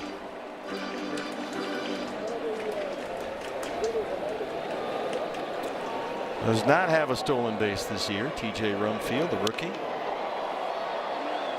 Fouls off the fastball. It's 0-2 on the veteran Freeman, who was a late addition to the lineup. If you're just joining us, Willie Castro scratched with some lower back discomfort. So Freeman, who was not in the original lineup, ends up in right field. They move some pieces around. Warren Schaefer in the Rockies dugout. You mentioned Willie Castro scratched late in this ball game. It was his loss. He was going to be my highlighted player on the Rockies side. Here's the drone taking off from Bobby Freeman's organ. Look at the crowd we have here tonight. This place is packed. What a great night to be here. Everything all opened up. Gallen at 70 pitches. Freeman fouls off that one. Well, I mean, that's good news. I mean, Willie Castro's okay, but boy, he's been a thorn in the Diamondbacks side all season long. Had 3 hits and a couple of RBIs at Coors Field last weekend. Singled 3 times, walked twice in the first 2 games of this series. That's a big loss for the Rockies tonight, Willie Castro. Once more for Tawa, backing up all the way to the wall out there. He's got room. And Gallen strands the 2-out single. We're in the 5th. Big crowd at Chase. And a 5-2 Diamondback lead. Call today.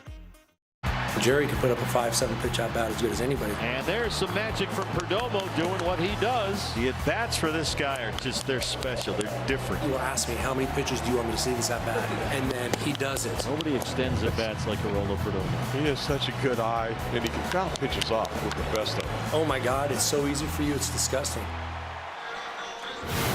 Geraldo Perdomo, the master of extending at bats. He leads off the 5th with Michael Lorenzen already at 80 pitches through 4. And Jerry jumps on the first one. He had an RBI single and scored in that 3-run Diamondback third.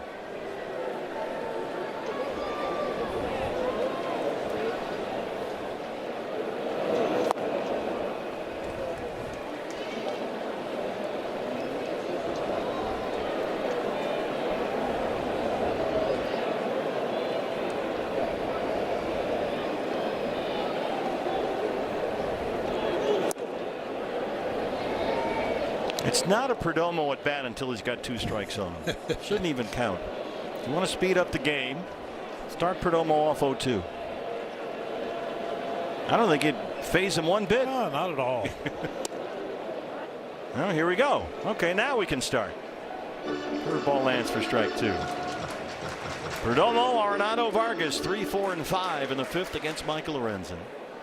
And he's got activity in the bullpen behind him. And late time granted to Perdomo. Keegan Thompson, the right-hander.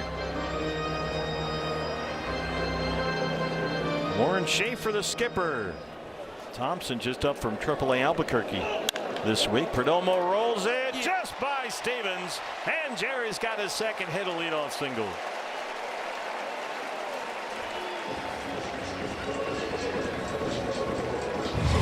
Hard topspin grounder to the right side there. Stevens got a good jump on that ball, just couldn't get to it.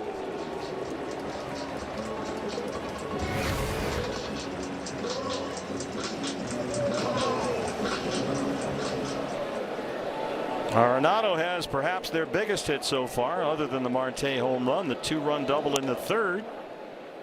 That made it a 3-run 3rd inning for the Diamondbacks. Rockies answered with 2 in the top of the 4th. Diamondbacks got him right back in the home half on the Marte home run.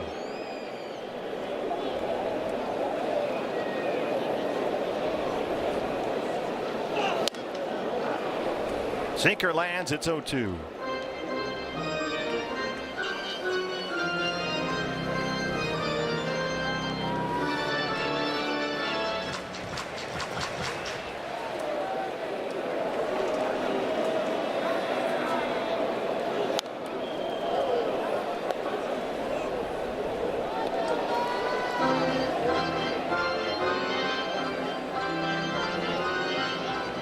Diamondbacks playing 13 consecutive games against the division's bottom 2 teams, the Rockies and the Giants. So far they're 6-2 over that stretch, so taking advantage of I guess the soft underbelly of the schedule. It's an unusual situation when you play 13 straight games against the same 2 teams, home and away, but that's what's happening. We go to San Francisco after tomorrow's game, play 3 against the Giants there starting on Monday. Arenado lifts it to center. McCarthy's under it.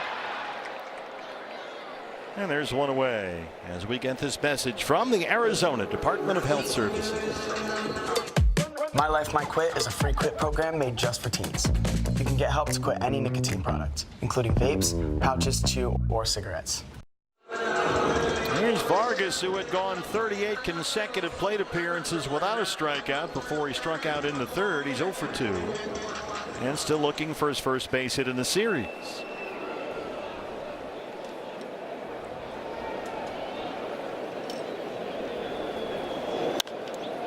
And he chops at the first one short left. Johnston is under it. Vargas had a lot of 1-pitch outs lately. A little overly aggressive up there. I think sometimes that happens when you're not getting hits. You try a little bit too hard, maybe chase some pitchers' pitches. Well, Zach Gallen at 72 pitches through 5. He's for the moment holding a 5-2 lead, but there's activity in the bullpen now for the Diamondbacks. Brandon Pfaadt is back there getting loose. Moreno 0 for 2. He's grounded out twice.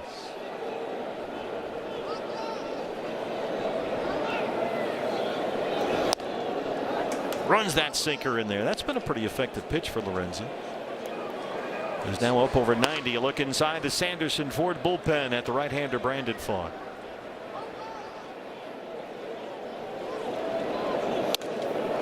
Couldn't lay off the cutter. It's 0-2. I'll tell you, partner, it doesn't matter what uniform you put him in. Jake McCarthy is like a caged animal out there in center field. He can't stand still. He paces back and forth between pitches. He brings a tremendous energy to the game. There's an explosiveness about Jake all the time. I think he's also borrowed Robbie Ray's pants. They're a little snug. More aerodynamic. Well, that's the way to put it. Well, when you can run like Jake, yeah, that matters. Told that we caught up with Jake during batting practice last weekend in Colorado, and Chad Schiff and the Clubhouse attendant immediately looked at Jake's pants because Chiff is the guy that used to have to patch all the holes. Jake would go through a couple of pairs of pants a week sliding around in the dirt. They strand the leadoff single. We're through 5 with a 5-2 lead over the Rockies. You're watching Diamondbacks baseball, and it's presented by Y-Refi. Let's honor what was given.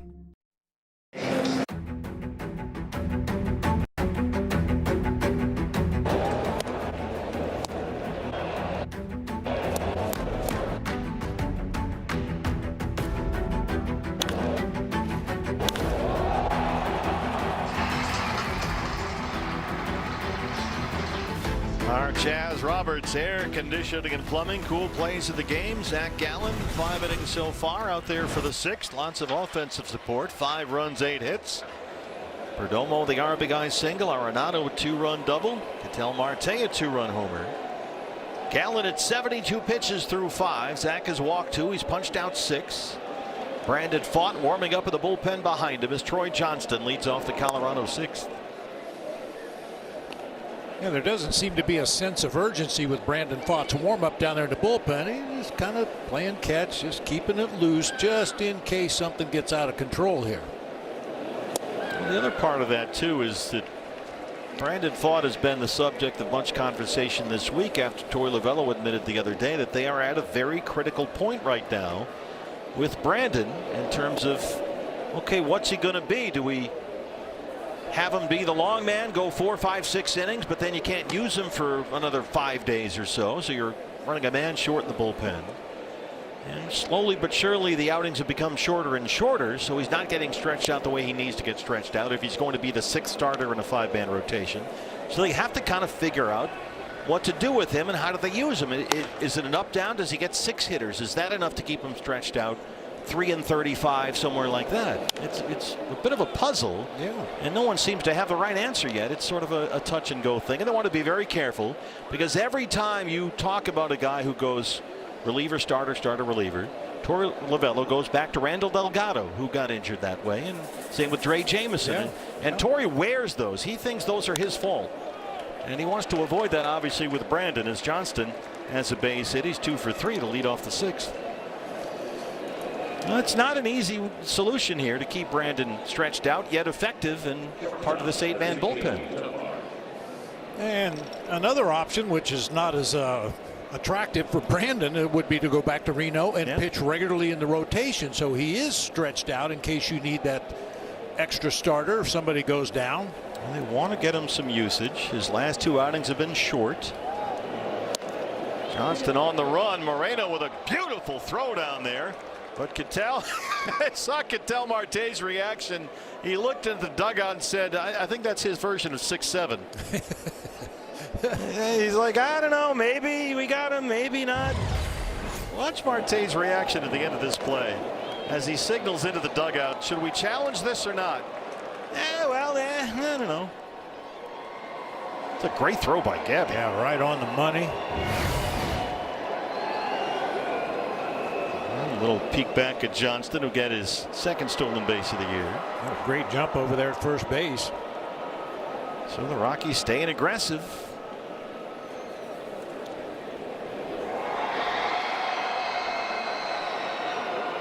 Johnston dancing around back there. Chase the slider. It's 0-2. Well, part of Pfaadt warming up right now is it doesn't look like Torey's going to clip Gallen early, but maybe by throwing an inning in the bullpen and then coming in, it might be a little more like a start for Brandon. At least you can simulate something like that. Keep him stretched out. You know, you see that in spring training a lot. A guy will go out to the mound and throw his 1 or 2 or 3 innings wherever you are in spring training, and then go back to the bullpen after his outing and throw another inning or 2 down there just to get stretched out. Well, it looks like he's ready to come in. 1 and 2 on the Rockies shortstop. Zach now up over 80 pitches. And Tovar punches it fair to first. Vargas has got it. Johnston to third. And Zach's got his first out in the 6th. And here comes Torey Lovullo. This looks like it's going to be it for Zach Gallen. So they're going to clip Gallen at 82 pitches, 5 1/3. It looked like he wanted one more up down for him. And they'll hand it off to Brandon Pfaadt. And we'll see how long Pfaadt will go here, coming in with a 3-run lead. And Torlavella will take the baseball. We'll take a break from Chase Field.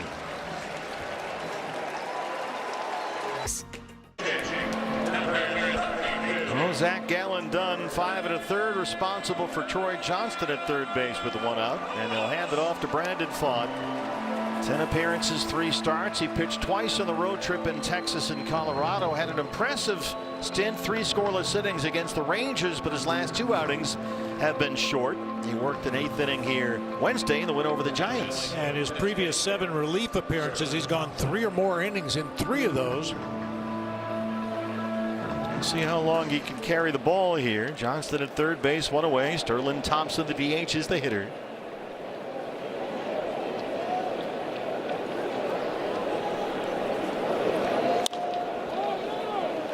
Vargas well off the bag, makes a nifty play. Pfaadt gets there. Johnston's home with the Rockies run. It's 5-3, but another outstanding play at first base by Ildemaro Vargas, and Pfaadt gets to the spot. I'll tell you, Vargas would be a good quarterback. He leads those pitchers so well, so they don't even have to break stride. Just run to the bag. The ball's going to be right there for you. Brandon was a little slow getting off the mound right there, but a perfect feed from Vargas results in an out at first base. He's got that Carlos Santana Gold Glove first baseman's mitt, which has been one of the stars of the season for the Diamondbacks. Tremendous contribution from Carlos, who is back in resuming baseball activities coming off that adductor injury. Chad Stevens struck out twice against Gallen, the second baseman 0 for 2. Now a 5-3 ball game.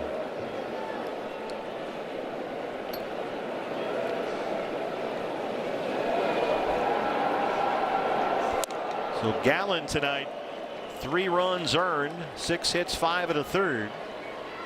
Zach walked 2, struck out 6. Keegan Thompson joined now by the hard thrower Seth Halverson in the Rocky bullpen. We saw Halverson in the opener here Thursday night. That's out of play.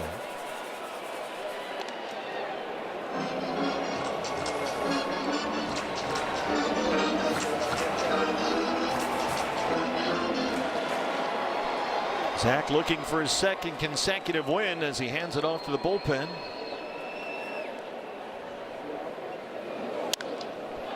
Stevens hits a fly ball to center, room for Waldschmidt. Rockies get one back. We're in the 6th. Zach Gallen and the Diamondbacks holding a 5-3 lead.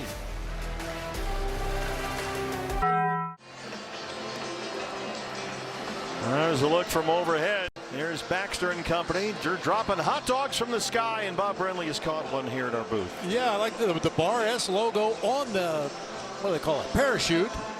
But the real money end is down here. If you're lucky enough to catch one of these at the ball game, you get a free hot dog. Pretty good deal. Can't beat that. Dropping from the sky here. We also got our Zoyo frozen yogurt. Yeah. I've gone with pineapple tonight. So if this inning gets a little quiet, don't bother us. We're eating. Of course, you can always wear a hot dog on your hat. You could do that. Cheers. A couple of tall boys standing up strong. New pitcher for the Rockies. Right-hander Keegan Thompson starts the bottom of the 6th against Jose Fernandez. Thompson, 4 seasons with the Cubs. He's just up from AAA Albuquerque.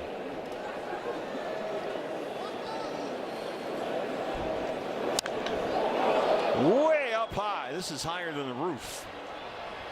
McCarthy's under it. And Thompson's got his first out. You can purchase a Hello Kitty special event ticket pack for Tuesday, June 16th against the Angels. You get an exclusive Hello Kitty bobble and a ticket to the game. eBax.com/Hello Kitty. Tim Tawa now. Fernandez the DH 0 for 3. Tim Singleton scored his last time up. Came home on that long Ketel Marte homer. Marte's 8th of the year.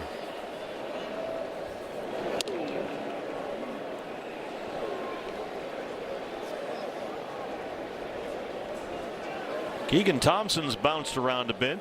Spent 4 seasons with the Cubs. Signed as a free agent with the Reds last November. Cincinnati put him on waivers in January, and Colorado picked him up. And now here he is in his Rockies debut after 11 appearances at AAA Albuquerque.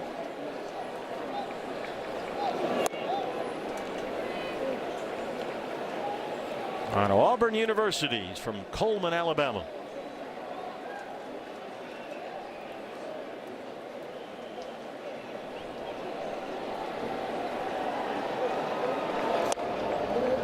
Fastball by him on 2-0. Lourdes Gurriel Jr. on the injured list earlier today with that left hamstring strain, not believed to be too serious, but Gurriel was going to be down for at least a few days, so they put him on the IL. Tommy Troy is here from Reno, and Tawa gets the start tonight in left. That's off Hunter Goodman back there, and it's 2-2 on Tim. Goodman looks like he wants another one.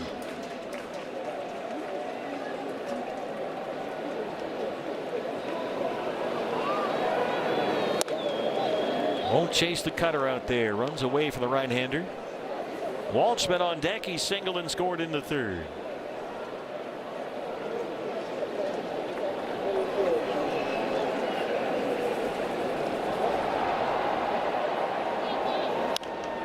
Three-two fouled away.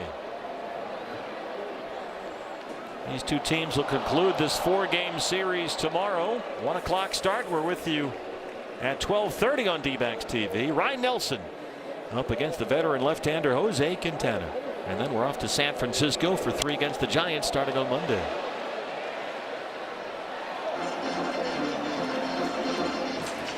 That'll finish up this stretch of 13 consecutive games against the Rockies and Giants. 8th pitch of the at-bat on the way.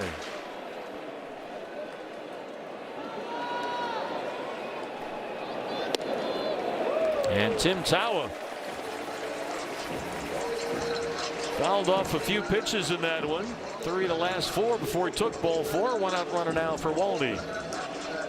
Tawa's aboard for the second time tonight. Don't forget dbacks.com/5050. How about this? The jackpot now over $120,000 and climbing quickly. A huge crowd here tonight on our Serpientes jersey replica giveaway. 33,000 plus. And somebody's going to win a lot of money at home. dbacks.com. We're up to 122 now. dbacks.com/5050. From anywhere in the state of Arizona. Play along from home with us online. I remember my staff just suggested that if Waldschmidt hits his first major league homer, he's going to buy the Serpientes special. Now, I don't know where in the world he got $100.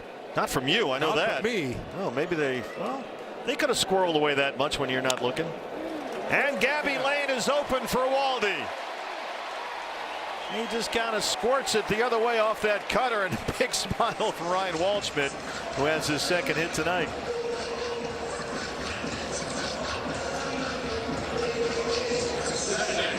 Here's Ketel Marte, who last time up hit a monster of a home run 3/4 of the way up the seats and right. His 8th of the year.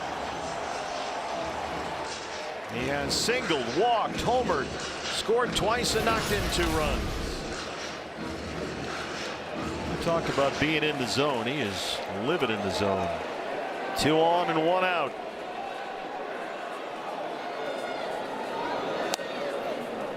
Sweeper lands for a strike.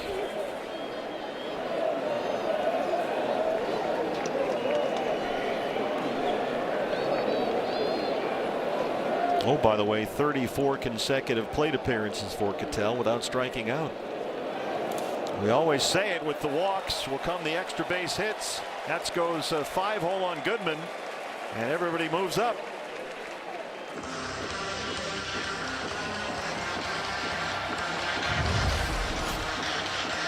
Wild pitch. Yeah, just came up with the glove, left that 5-hole vacated. The ball shot right through there all the way to the backstop.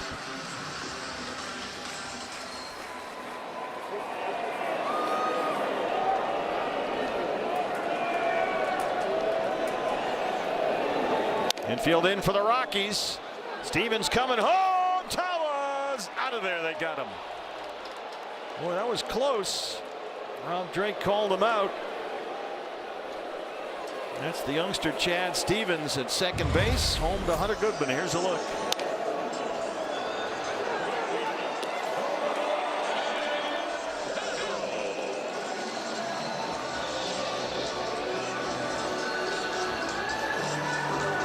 Seems like something was out of sorts there. Waldschmidt didn't advance to third base. He has to know what the runner at third is going to do. Is he going on contact, or is he going to make the ball get through? And it looked like Timmy was going on contact, but however, Waldschmidt did not break at the same time. So you've got first and second now, 2 outs for Corbin, who doubled in the first. He's 1 for 3.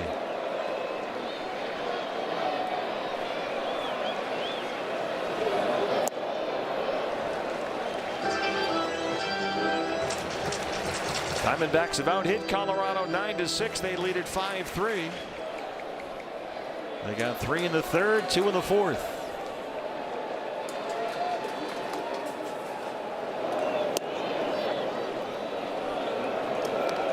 Two curveballs in there for a strike.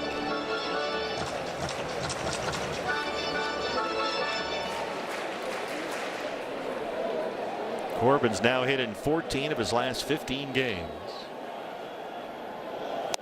Batting over 360 during that stretch, which includes an 11-game hitting streak. It's 2-2. Perdomo would be next. Jerry has a pair of hits and an RBI tonight. Waldschmidt is at second and Marte's at first. Good take right there. 2-2 fastball. It's full. Well, that's a pitch that he wrestled with for about half a season 2 years ago. That fastball up and in. He's finally learned to lay off. Goodman wants him to step off. Runners will be in motion here on the full count pitch with 2 outs. Find a gap. He's throwing him back-to-back fastballs after 2 breaking balls. And here it is. It's probably going to be playable. Karros is there, and he's got it in front of the Diamondback dugout. So they had something cooking there, couldn't get a run home. Tawa cut down to the plate. It stays 5-3. Hardware, folks. Here's a look at the upcoming schedule for the Diamondbacks, presented by Desert Financial Credit Union. One more to go tomorrow against these Rockies. Pre-game show with you at 12:30 on D-Backs TV. Ryan Nelson and Jose Quintana. And it's right back out on the road. 3 at San Francisco starting on Monday. And 3 at Seattle next weekend beginning on Friday against the Mariners.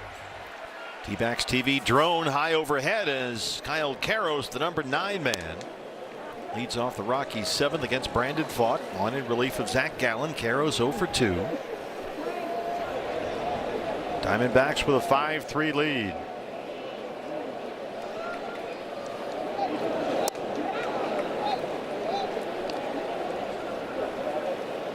Brandon came on in the 6th in relief of Zach Gallen. Got the final 2 outs of that inning. And we'll see how long he can go here tonight. Don't forget the bullpen, which had been, I guess, underused a little bit. These starters going so deep into games. They've pitched a lot lately, certainly in this series. Ginkel, Murillo, Sewald, Thompson. That one somehow did not hit Karros.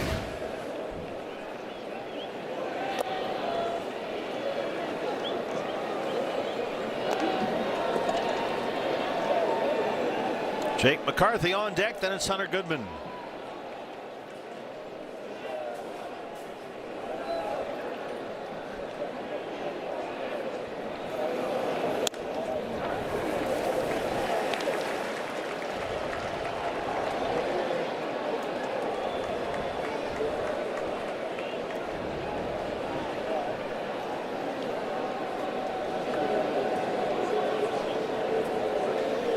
Three and 2 on Kyle Karros.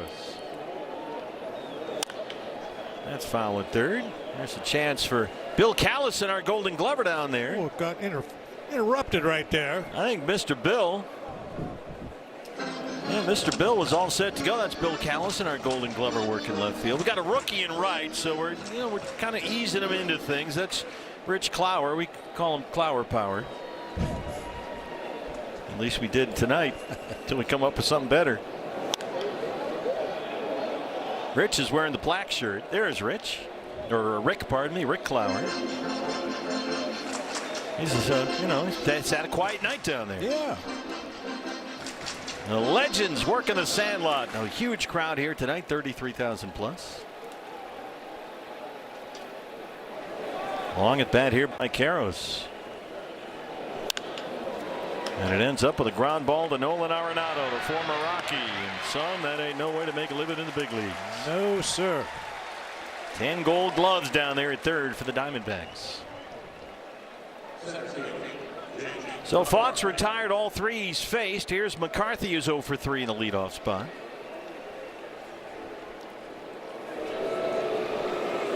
Well, Jake put a charge on one last at bat, hit a long fly ball chasing Timmy Tawa all the way to the wall and left. And Jake's become a big part of this Colorado offense. Hitting over .330 in his last 24 games, playing center field regularly now with Brenton Doyle on the injured list. He's got a left oblique. And this is to center for Waldy. 2 outs in the 7th as we check in with a comedy team of Lavello and Hovick at Santan Ford. You ever trade a guy for parking in your spot? No. Yeah, me neither. Thought about it, though. Who hasn't? Well, can Tim trade one of his employees to another dealership? Is that even legal? I don't know. He would know. We'll have to look into that. Hunter Goodman has singled twice. 2 for 3. And if you're working at Santan Ford, I mean, that's it. That's the top of the mountain. Yeah, and if you're not selling the way Tim expects you to, you could end up at a Ford dealership in Reno. See what you did there. Or on your staff. Do you have any openings over there, by the way? No, we're booked full. We've got a waiting list. People are trying to find their way onto my staff. They realize there's no salary, right? No, that comes up later after that comes up much after later. they've signed the paperwork. Jerry with a high hop. Goodman up the line, and Perdomo has the ground ball out. A 1-2-3 7 for Brandon Pfaadt. Time to stretch, leading the Rockies 5-3. This copyrighted telecast is presented by authority of the Arizona Diamondbacks and may not be reproduced or retransmitted in any form. And the accounts and descriptions of this game may not be disseminated without the express written consent of the Arizona Diamondbacks. There's a look from our D-backs TV drone here in downtown Phoenix, hovering over Chase Field on a gorgeous night here. The roof of the outfield panel's open. We've got a big crowd in the house. Just under 34,000 with us. And we want to thank Tara over at the 50-50. It's a frenzy. We're going to keep it open now until the 8th inning with the jackpot at $145,000. Someone's going to win a whole lot of money tonight. And they're selling tickets like hotcakes down there. So thanks, Tara, for letting us call this a frenzy and open it up for another inning or so. Of course, the other half of the money, all generated by you, our Diamondback fans, go to the Arizona Diamondbacks Foundation's youth sports and outreach programs, doing all that great work all across our state. As Geraldo Perdomo leads off the 7th, and Jerry hits it a mile high up in the air. Karros calling for it. Tovar will take it. And there's one out. There's a little more breeze inside of Chase Field than I think the players are used to. The flags out there in center field, big flags, are really flapping around tonight. Yeah, it's just started picking up. Can the drone fly in that wind? I guess it can. We're going to find out. Yeah, that's right. Get great video of the crash. Blown into the side of the building. Here's Arenado. Nolan kind of broke the game open with a 2-run double in the 3rd. Made it 3-0 Diamondbacks. They lead it now 5-3. D-backs looking for what would be their 10th win in their last 14 games.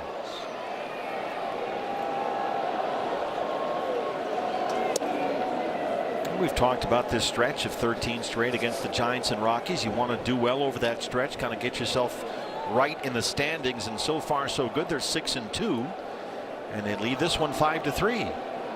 One more to go against Colorado, then 3 at San Francisco starting on Monday. Sinker's in there for strike one at 21. Yeah, Diamondbacks go into play tonight only 4.5 games behind the Dodgers. Yeah. 4 games behind the Padres. Padres keep hitting like 9 home runs a night. No one got beat by the fastball there. It's 1-2. Rockies debut for Keegan Thompson, just up from Albuquerque, acquired off waivers from Cincinnati in January.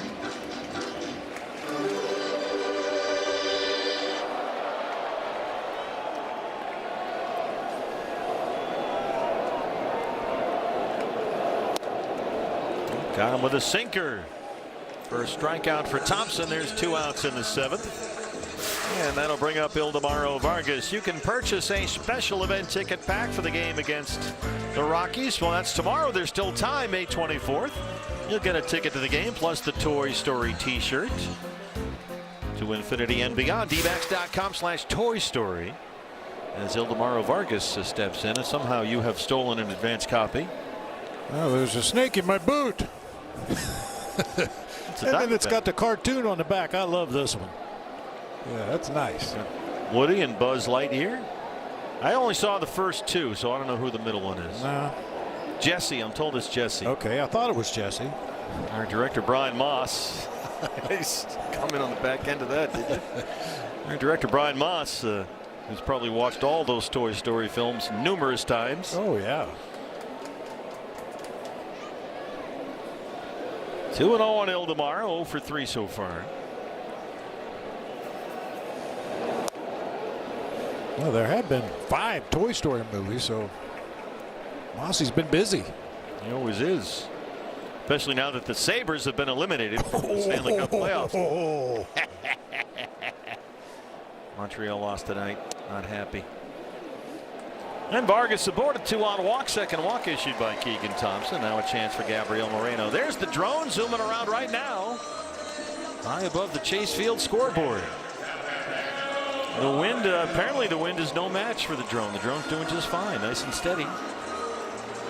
Ever walk up on that catwalk thing up there? There's the drone flying around above us. No. Yeah, it's a... I'll pass. Yeah, that's pretty high.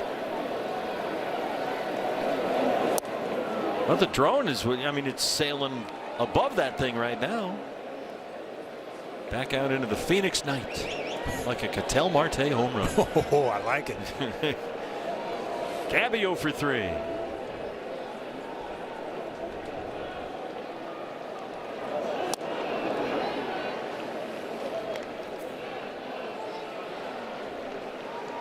Get these cool drone shots is just one of the benefits of getting a dbacks.tv subscription. $89.99 for the rest of the year. This is only game 51. So you're going to get well over 100 games. And let's see, $90, 100+ games. If my math is right, that's less than $1 a game. Let me take my shoes off. I'll help you. Do your gazintas. Our 50-50 staff working hard. 155,000 and climbing quickly. The jackpot tonight. It's going to be a big one. It's a frenzy.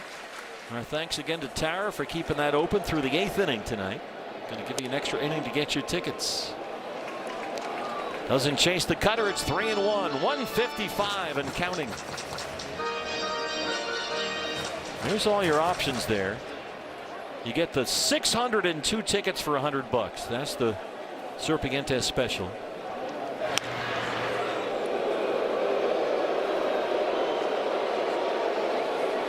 Apparently the crowd here tonight not big fans of pickoff moves at first. Only when the Rockies do it. When we do it, it's strategery. 3-1 on Moreno. Gabby Lane, there's some room over there. Check on Vargas. That's 2 disengagements for Thompson. He'd like to pad this 5-3 lead if he could. They've out-hit Colorado 9-6. Jose Fernandez, the DH, would be next.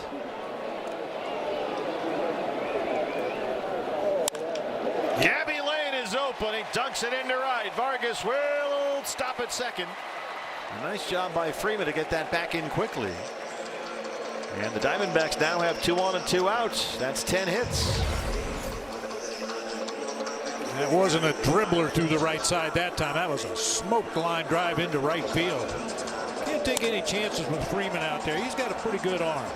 Yeah, good player.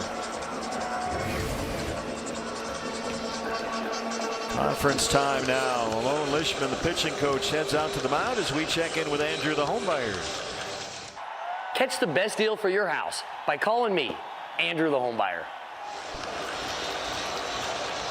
Rockies debut for Thompson.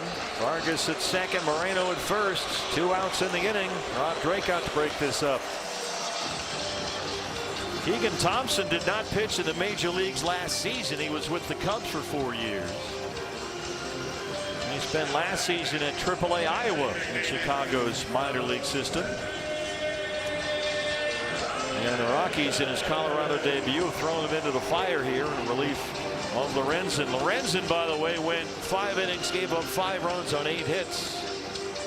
Fernandez 0 for 3 to DH. He's got 2 on and 2 out. Vargas at second and Moreno at first.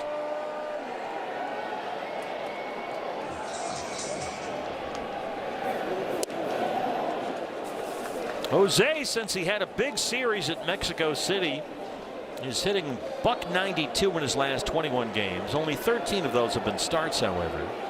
He has hit safely in 5 consecutive starts, and he's in the starting lineup tonight, but still looking for his first hit. Trying to get him more consistent at bats. Good chance for Jose here. It's 2-0. Won't chase the changeup. Hit a mile-high pop-up to center field his last at bat. Just a tad underneath it. He's about due to launch one. Diamondbacks are due too. They're just 2 for 10 with runners in scoring position. They've left 6.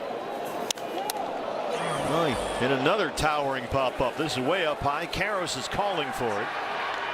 And he's got it. So Thompson strands 2. We go to the 8th inning on our dbacks.tv drone from outside Chase Field. There it is. It's 5-3 Diamondbacks. Your legacy. Gorgeous night at downtown Phoenix, Arizona. Diamondbacks lead the Rockies 5-3. And Bob, as you pointed out, these are not your father's Blake Street Bombers, this Colorado Rockies bunch under Warren Schaefer. They've gone 7 consecutive games without hitting a home run, which matches a franchise record. It's only happened twice previously, and not since 2014. 7 straight games for the Rockies. No home runs. I think that's why you're seeing the Rockies run a little more aggressively than they normally would, stealing some bases, including the catcher. Hunter Goodman stole a base. There's TJ Rumfield, who was singled twice, leads off the 8th against Brandon Pfaadt. Other funny part about that is that of the 7 games, 5 have come at Coors Field. Wow. And they've not homered. The last National League West team to have an 8-game homerless streak, the 2014 Dodgers. Ooh. So it's been a while.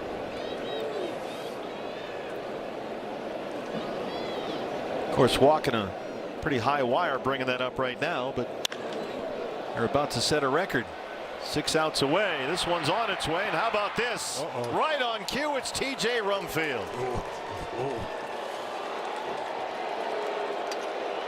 So they tie the franchise record, 7 straight games.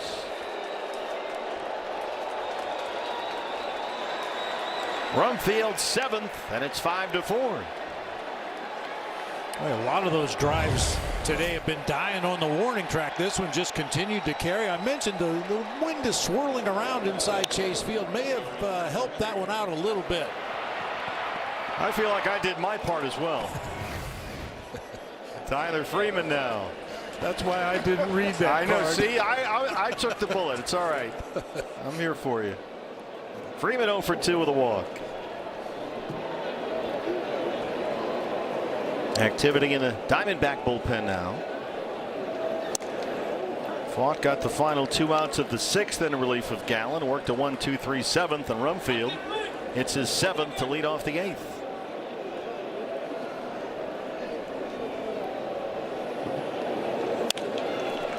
And that's over the head of Perdomo and into left center. Freeman aboard for the 2nd time. These are the first 2 hits that Brandon has given up tonight. And Kevin Ginkel is warming up in the Sanderson Ford bullpen. Remember, Kevin threw just 9 pitches the other night. That was the opener on Thursday. Torey Lovullo is going to go get him. So the Rockies have got the tying run aboard now with no outs in the 8th inning following the Rumfield homer. And Kevin Ginkel is on his way in. We'll take a break from Chase. Freedom. 1-run game, 8th inning as we zoom around Chase Field on a Saturday night. And welcome to the Miracle Man. 21 appearances for Kevin Ginkel. On in relief of Brandon Vaught. Ginkel has been the emergency relief guy and done a brilliant job getting them out of some tight spots lately, including Thursday's win here over the Rockies when he got 2 critical outs with the bases loaded in the 8th inning. Now, since April 29th, he's stranded all 9 of his inherited runners, and we know Kevin's big weapon is that slider. He throws it about 52% of the time, and hitters are only batting .116 against that pitch. Good night for Troy Johnston, who has singled twice. He's got an RBI and a run scored. The hitter with Freeman at first and nobody out. Johnston came in 6th in the league at .316. He's up to .323. Freeman does run 4 for 5 at his stolen base attempts. Arenado in on the grass at 3rd, and there's the strike.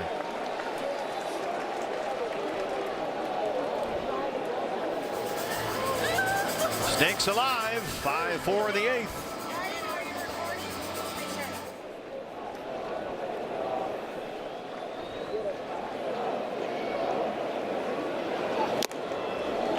Beat him with a fastball, and it's 0-2.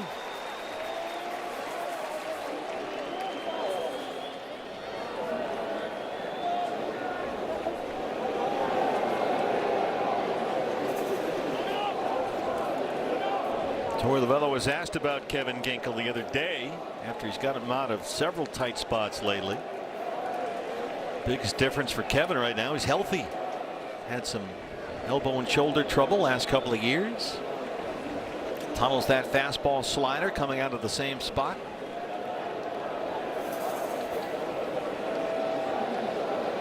Freeman holds for the moment. Fastball misses up and away.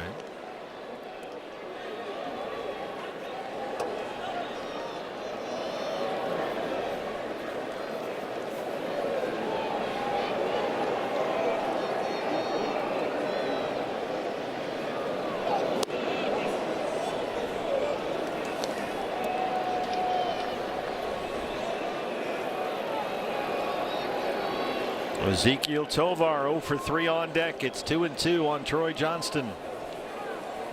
Vaught responsible for Freeman at first.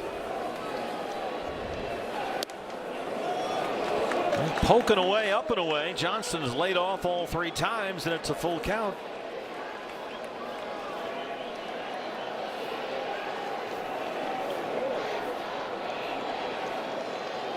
He's only thrown him 1 slider in this at bat.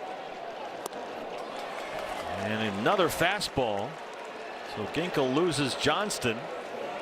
Tying and go ahead runs aboard now. Still no outs, and it's Ezekiel Tovar. The middle of this Rockies lineup is having a night. The 2, 3, 4, 5 hitters combined 8 for 14, and they've scored all 4 runs that the Rockies have in this ball game. Colorado in the first 3 games of this series have scored in the 8th inning now in all 3 games, and threatening more right here. Freeman at second, Johnston at first. A run home with a Rumfield home run. Nobody out. Here's Tovar. He squares to bunt. That gets Vargas in from first, and it's strike 1.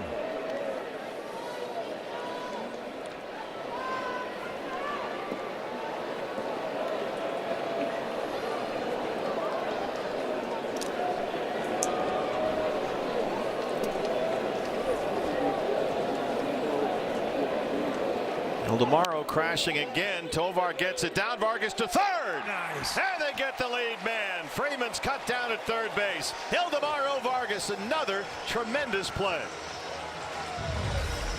That was Keith Hernandez like charging hard from first base. Cuts in front of Ginkel, takes that ball to third base. What a play. Our Heffernan defensive play of the game. 3-5 on the putout at third. It's a big out for Ginkel. 1 away now. It's Sterling Thompson, the hitter, the rookie.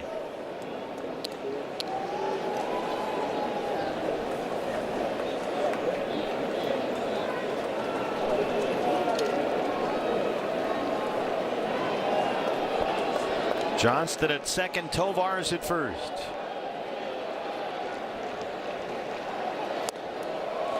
There's the Ginkel slider. It's 0-1.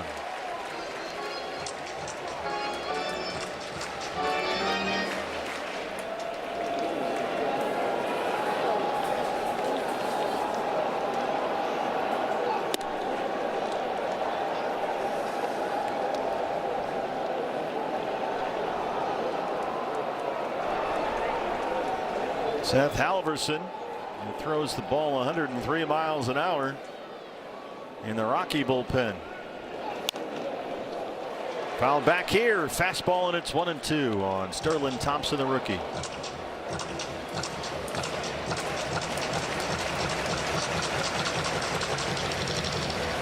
Rockies have scored 8 runs in this series. 4 of them have come in the 8th and 9th.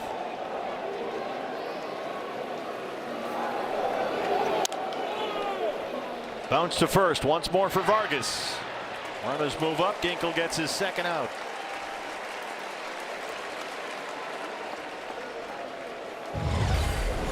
I love the way Vargas just takes it himself. Why risk a throw to a pitcher running over there, trying to find the base, trying to find the ball and beat the runner? Just take it yourself if you think you could beat that runner to the bag. That's what Goldie used to do every time. Chad Stevens 0 for 3. Remember, Stevens had the RBI single in the 9th inning last night that turned out to be the game-winning run. Fastball's up.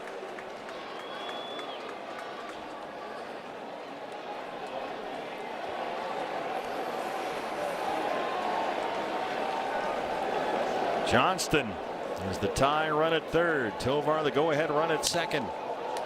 Fly ball to center for Waldschmidt. Kevin Ginkel, won't you make me a miracle man? Diamondbacks hang on 5-4.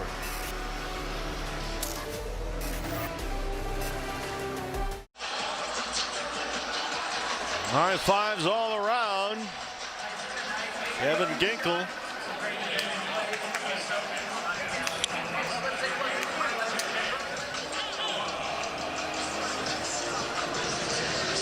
He'd love to pad this now 1-run lead. Diamondbacks have out hit the Rockies 10-8. They lead at 5-4.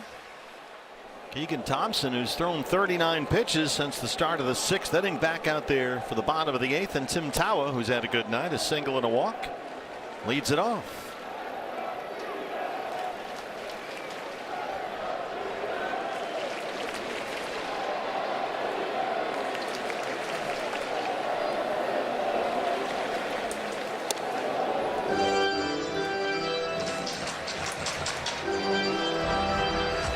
Closer Paul Sewald in the Sanderson Ford bullpen.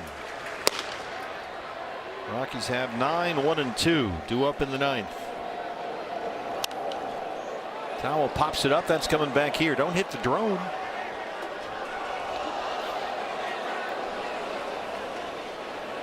Want to thank everybody who's participated in our D-backs Give Back 50-50 raffle. Tara has kept it open through the 8th inning. We're up to $180,000. Wow.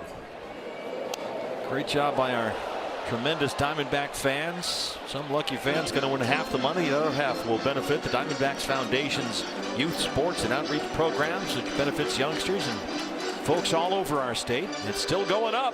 Still got time to get your tickets online. Yeah, we've had some at-home winners several times this year. dbacks.com/5050, the place to get your tickets. That's out of play. Tim fights off the cutter.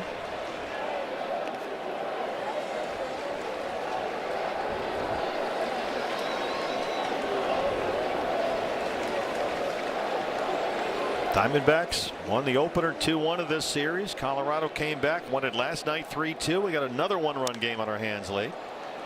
As Tawa hits it to short right, Stevens backpedaling out there. Here comes Freeman. And he's got it for the first out in the bottom of the 8th inning. You can drive for a cause with the newest edition of the Arizona Diamondbacks license plate. For every plate purchase, $17 goes directly to the Arizona Diamondbacks Foundation to support. dbacks.com/license plate. LICENSEPLATE for more information. Read it right off the screen there. It's professional broadcasting. Ryan Waldschmidt. Waldy's had a good night. He singled twice and scored.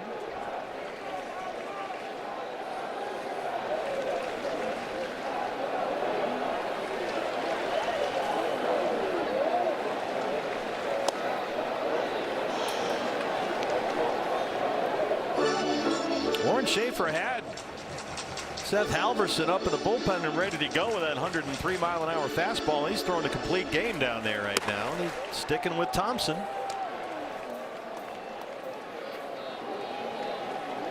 Who has worked 2 scoreless innings so far. That's not exactly been pristine. Had 2 runners on in the 6th and 2 more in the 7th, but he gets Waldschmidt looking. And he's got 2 outs in the 8th. One more chance for Cattell, who has singled, walked, hit a long home run his 8th of the year. He scored twice and knocked in 2 runs.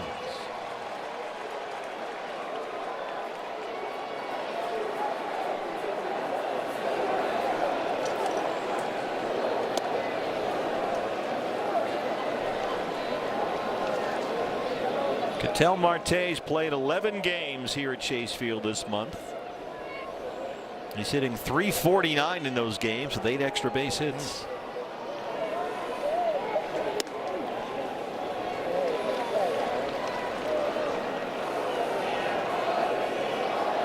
And his timing just looks so much different than it did early this season. Even though he was hitting the ball hard, a lot of times he was getting out in front or a little bit tardy, but he is right on time for everything, even when he takes pitches.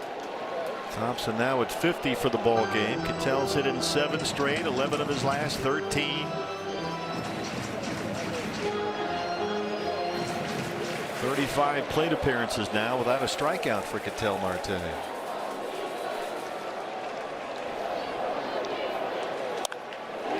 He's got another base hit. Marte aboard for the 5th time tonight.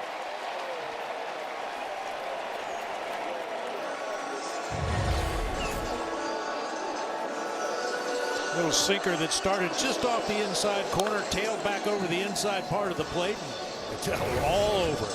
Halverson's been ready for a while. Warren Schaefer's not going to mess around with Corbin Carroll coming up to the plate. He wants to keep this a 1-run game. So they'll go to that big fireballing right-hander. Keegan Thompson did a pretty nice job in his Rockies debut. Halverson coming in to face Corbin Carroll. Dude!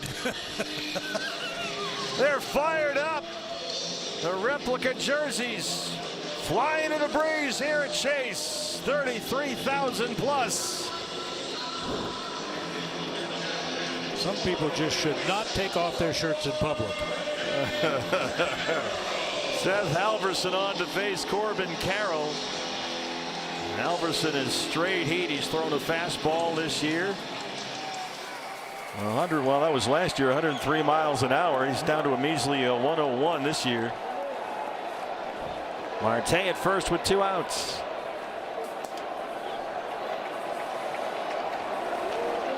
We saw Halverson work in the opener here Thursday night.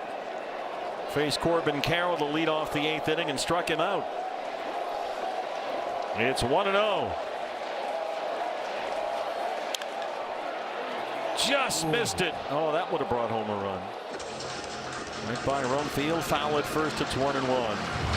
Yeah, Halverson has a big fastball. He doesn't always know exactly where it's going, as that one is just foul down the first base line. He's walked as many as he struck out this year.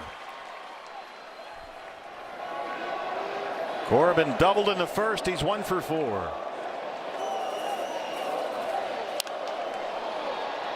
Fights it off at 99. Got a good Corbin chant going from our shirtless wonders up there. Another 1-run game late. Diamondbacks and Rockies. This series has been a rock fight.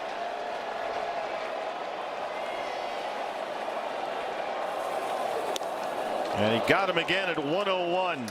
So they strand Marte. Seawald coming in. Karros, McCarthy, Goodman, 9-1-2 coming up for Colorado.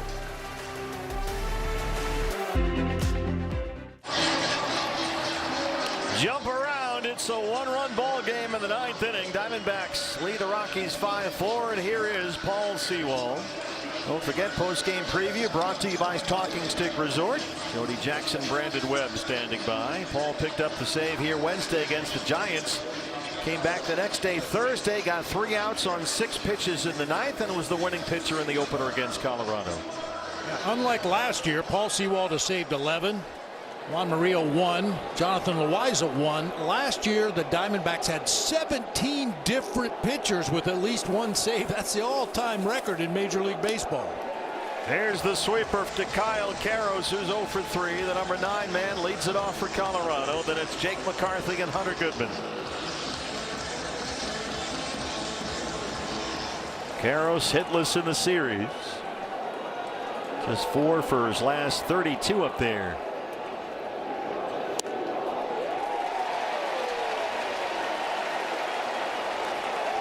Oh, and 2.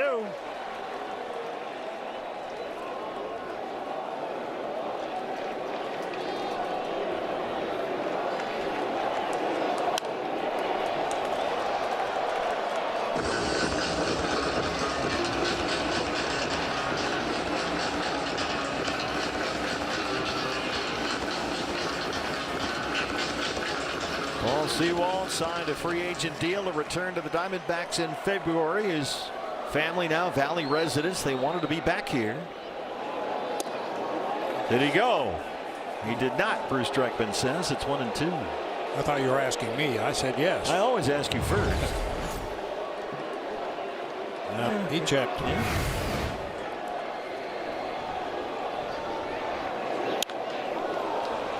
Center field, Ryan Waldschmidt has got it. Now come the 2 biggest tests for Paul, the 1 and 2 hitters in this Rocky lineup. It's McCarthy, the former Diamondback, who's 0 for 4. And then Hunter Goodman, who has 2 of Colorado's 8 hits.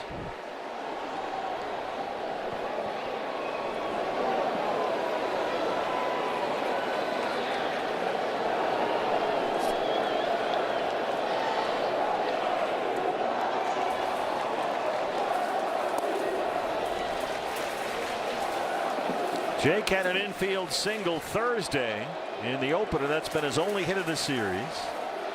Did drive in a run last night with a sacrifice fly. It's 1 ball and no strikes on McCarthy. Hits a fly ball to right for Corbin Carroll. 2 outs. Hunter Goodman, last man standing. He has singled twice, 2 for 4. Well, what a great crowd here at Chase Field tonight. They have been into it since the very first pitch of the ball game. The Serpientes replicas handed out. Big crowd tonight, just under 34,000. 1 out away. Here's Goodman.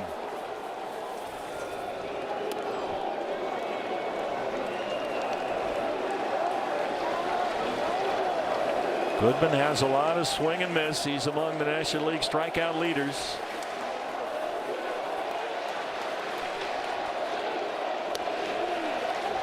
Well, that one missed. Gabby Moreno back there still has 1 ABS challenge for Rob Drake, the plate umpire. It's 2-0.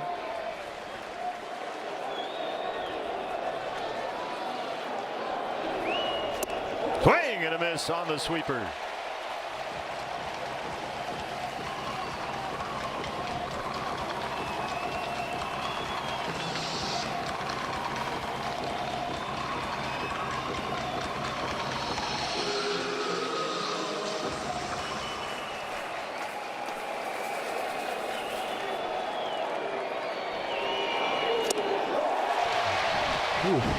Paul Sewald a strike away.